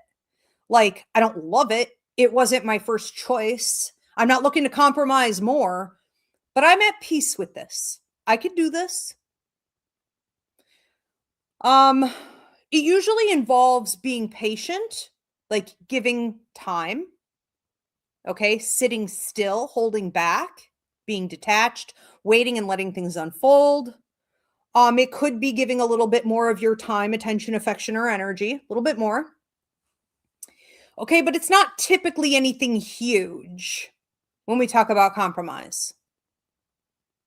And when it's self-abandonment, it is huge. It's pretty big. What you are trying to give up, whether you want to or you think it's the solution or people are trying to get it out of you, whatever it is, it's going to feel like disrespect to yourself. It's going to haunt you. It's going to cause nightmares, maybe grinding your teeth. Okay, like TMJ, right? Stress, dreaming, headaches, migraines, irritable bowel, stomach problems, maybe even weight gain, depression. Your immune system drops. You start getting sick. I can't prescribe or diagnose. You're real bloated. You could get real aggressive. So I see a lot of people go from being like aggressive agitators, where they're like blaming things on other people, or every time you talk to them, like they're bringing up drama. They're obsessed with drama. They're always stirring the shit pot. It's a form of aggression, right? Or they're the victim. So you may go, it's almost this bipolar energy of like, I'm either aggressive and toxic and spewing my toxicity everywhere, or I'm a martyr and I'm a victim and I'm weak and I'm small and I'm shy and I'm shrinking and woe is me. There's nothing in between. It's like, blah, blah, blah, blah, blah, blah, blah. It's like this tug of war, because it's essentially you. It's you fighting yourself, right? And that would be you fighting like the fleshy part of yourself that is low level and toxic, and choosing to self-abandon, choosing to disrespect yourself, lowering your standards, which is going against universal law. And you're getting into a trouble zone. And like your higher mind wants you to come out of that and do the right thing. So it's like this war within you, this angel and this devil, on either side. It's self-abandonment when you're immediately punished. The minute you even think about that compromise, the universe goes, really? And the universe removes its hand of protection and your blessings from you. And every single area of your life starts to get negatively affected. That phone call, that promotion you were supposed to get, gone. They never called back. That great relationship you had going on, it's falling apart. You and your friends fighting. Your health not looking so hot. That trip you were planning, canceled. Right? Your energy level in the toilet. Like everything falls apart. Negative karmic kickback, as I call it, is when you have sold yourself out for something or someone, and the universe sees it and says, until you are going to hold yourself accountable to take responsibility for your own self, I'm removing protection and blessings from you. You can have them back when you're ready for them, when you've checked yourself. So you're basically putting a big old timeout chair, right? And I go more in depth in my psychic mediumship class, talking to my students. I call it the shift. There are actually 3 levels to this. And the third one is quite bad. The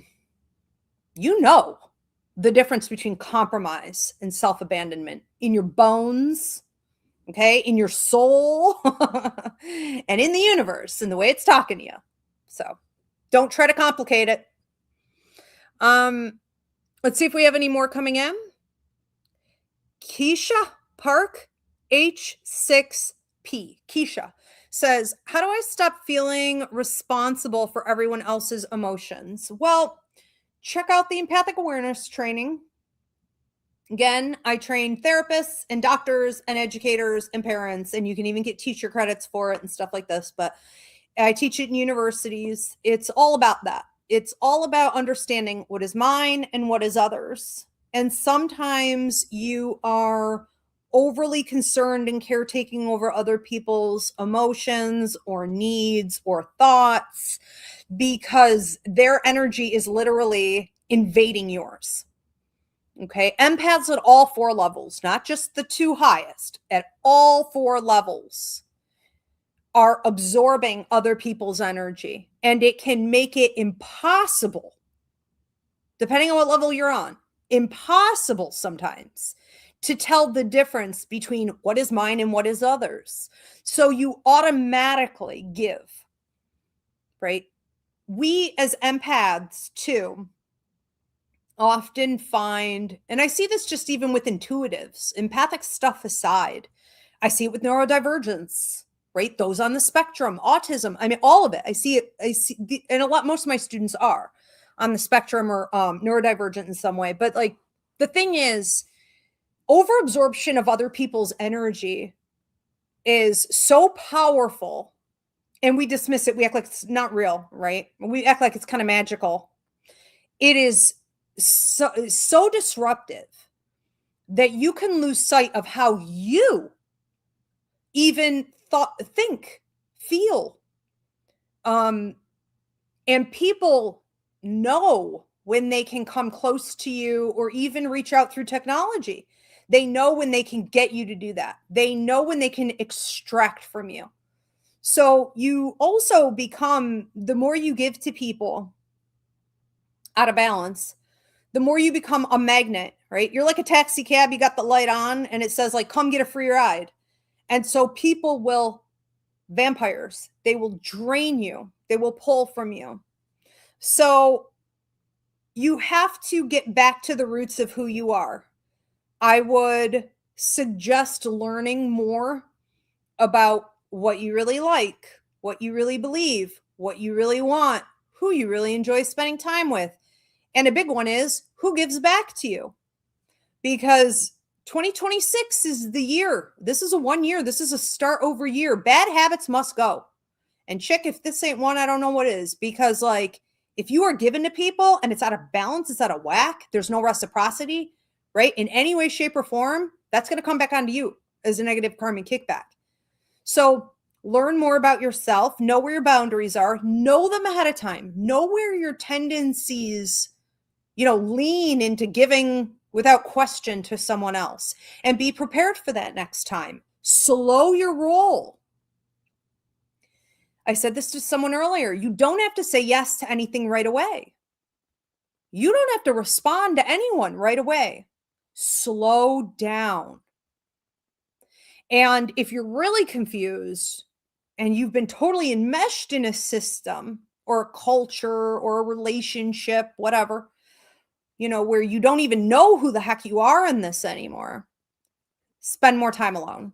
The solution is to get back into your energy without everyone else invading it. So again, in that class, that's part of what we talk about. What is mine? What is others? You have to get down to the foundation sometimes.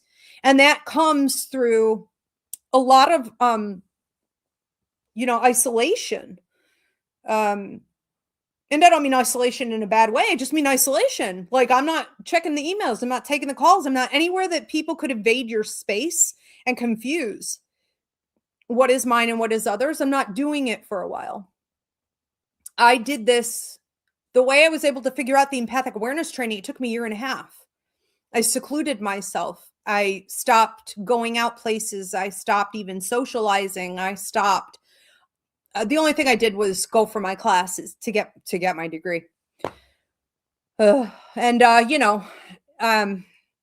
dealt with the people in my immediate family, but it took me 1.5 years because like I was so constantly being absorbed, into like other people's stuff, and it was dysregulating my nervous system, and I was being, drained by other people and circumstances, because we also aren't just being potentially drained by other people. It can be objects and atmospheres.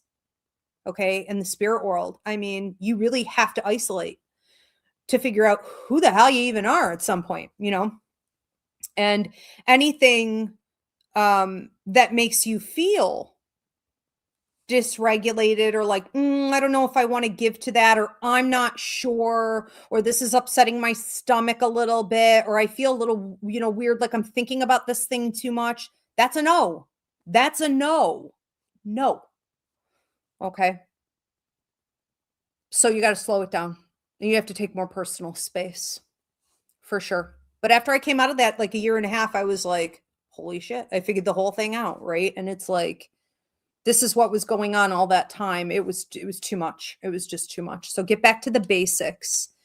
And also, if you are afraid, and this goes for anyone who's experiencing this, if you are afraid that if you say no to someone or a group of people or a situation, an opportunity, whatever it is, if you're afraid to say no, and whoever you say no to, okay, even a boss, whatever it is, whoever you say no to, if they come back at you with some type of punishment and it's not, justifiable, you're not supposed to be dealing with that person.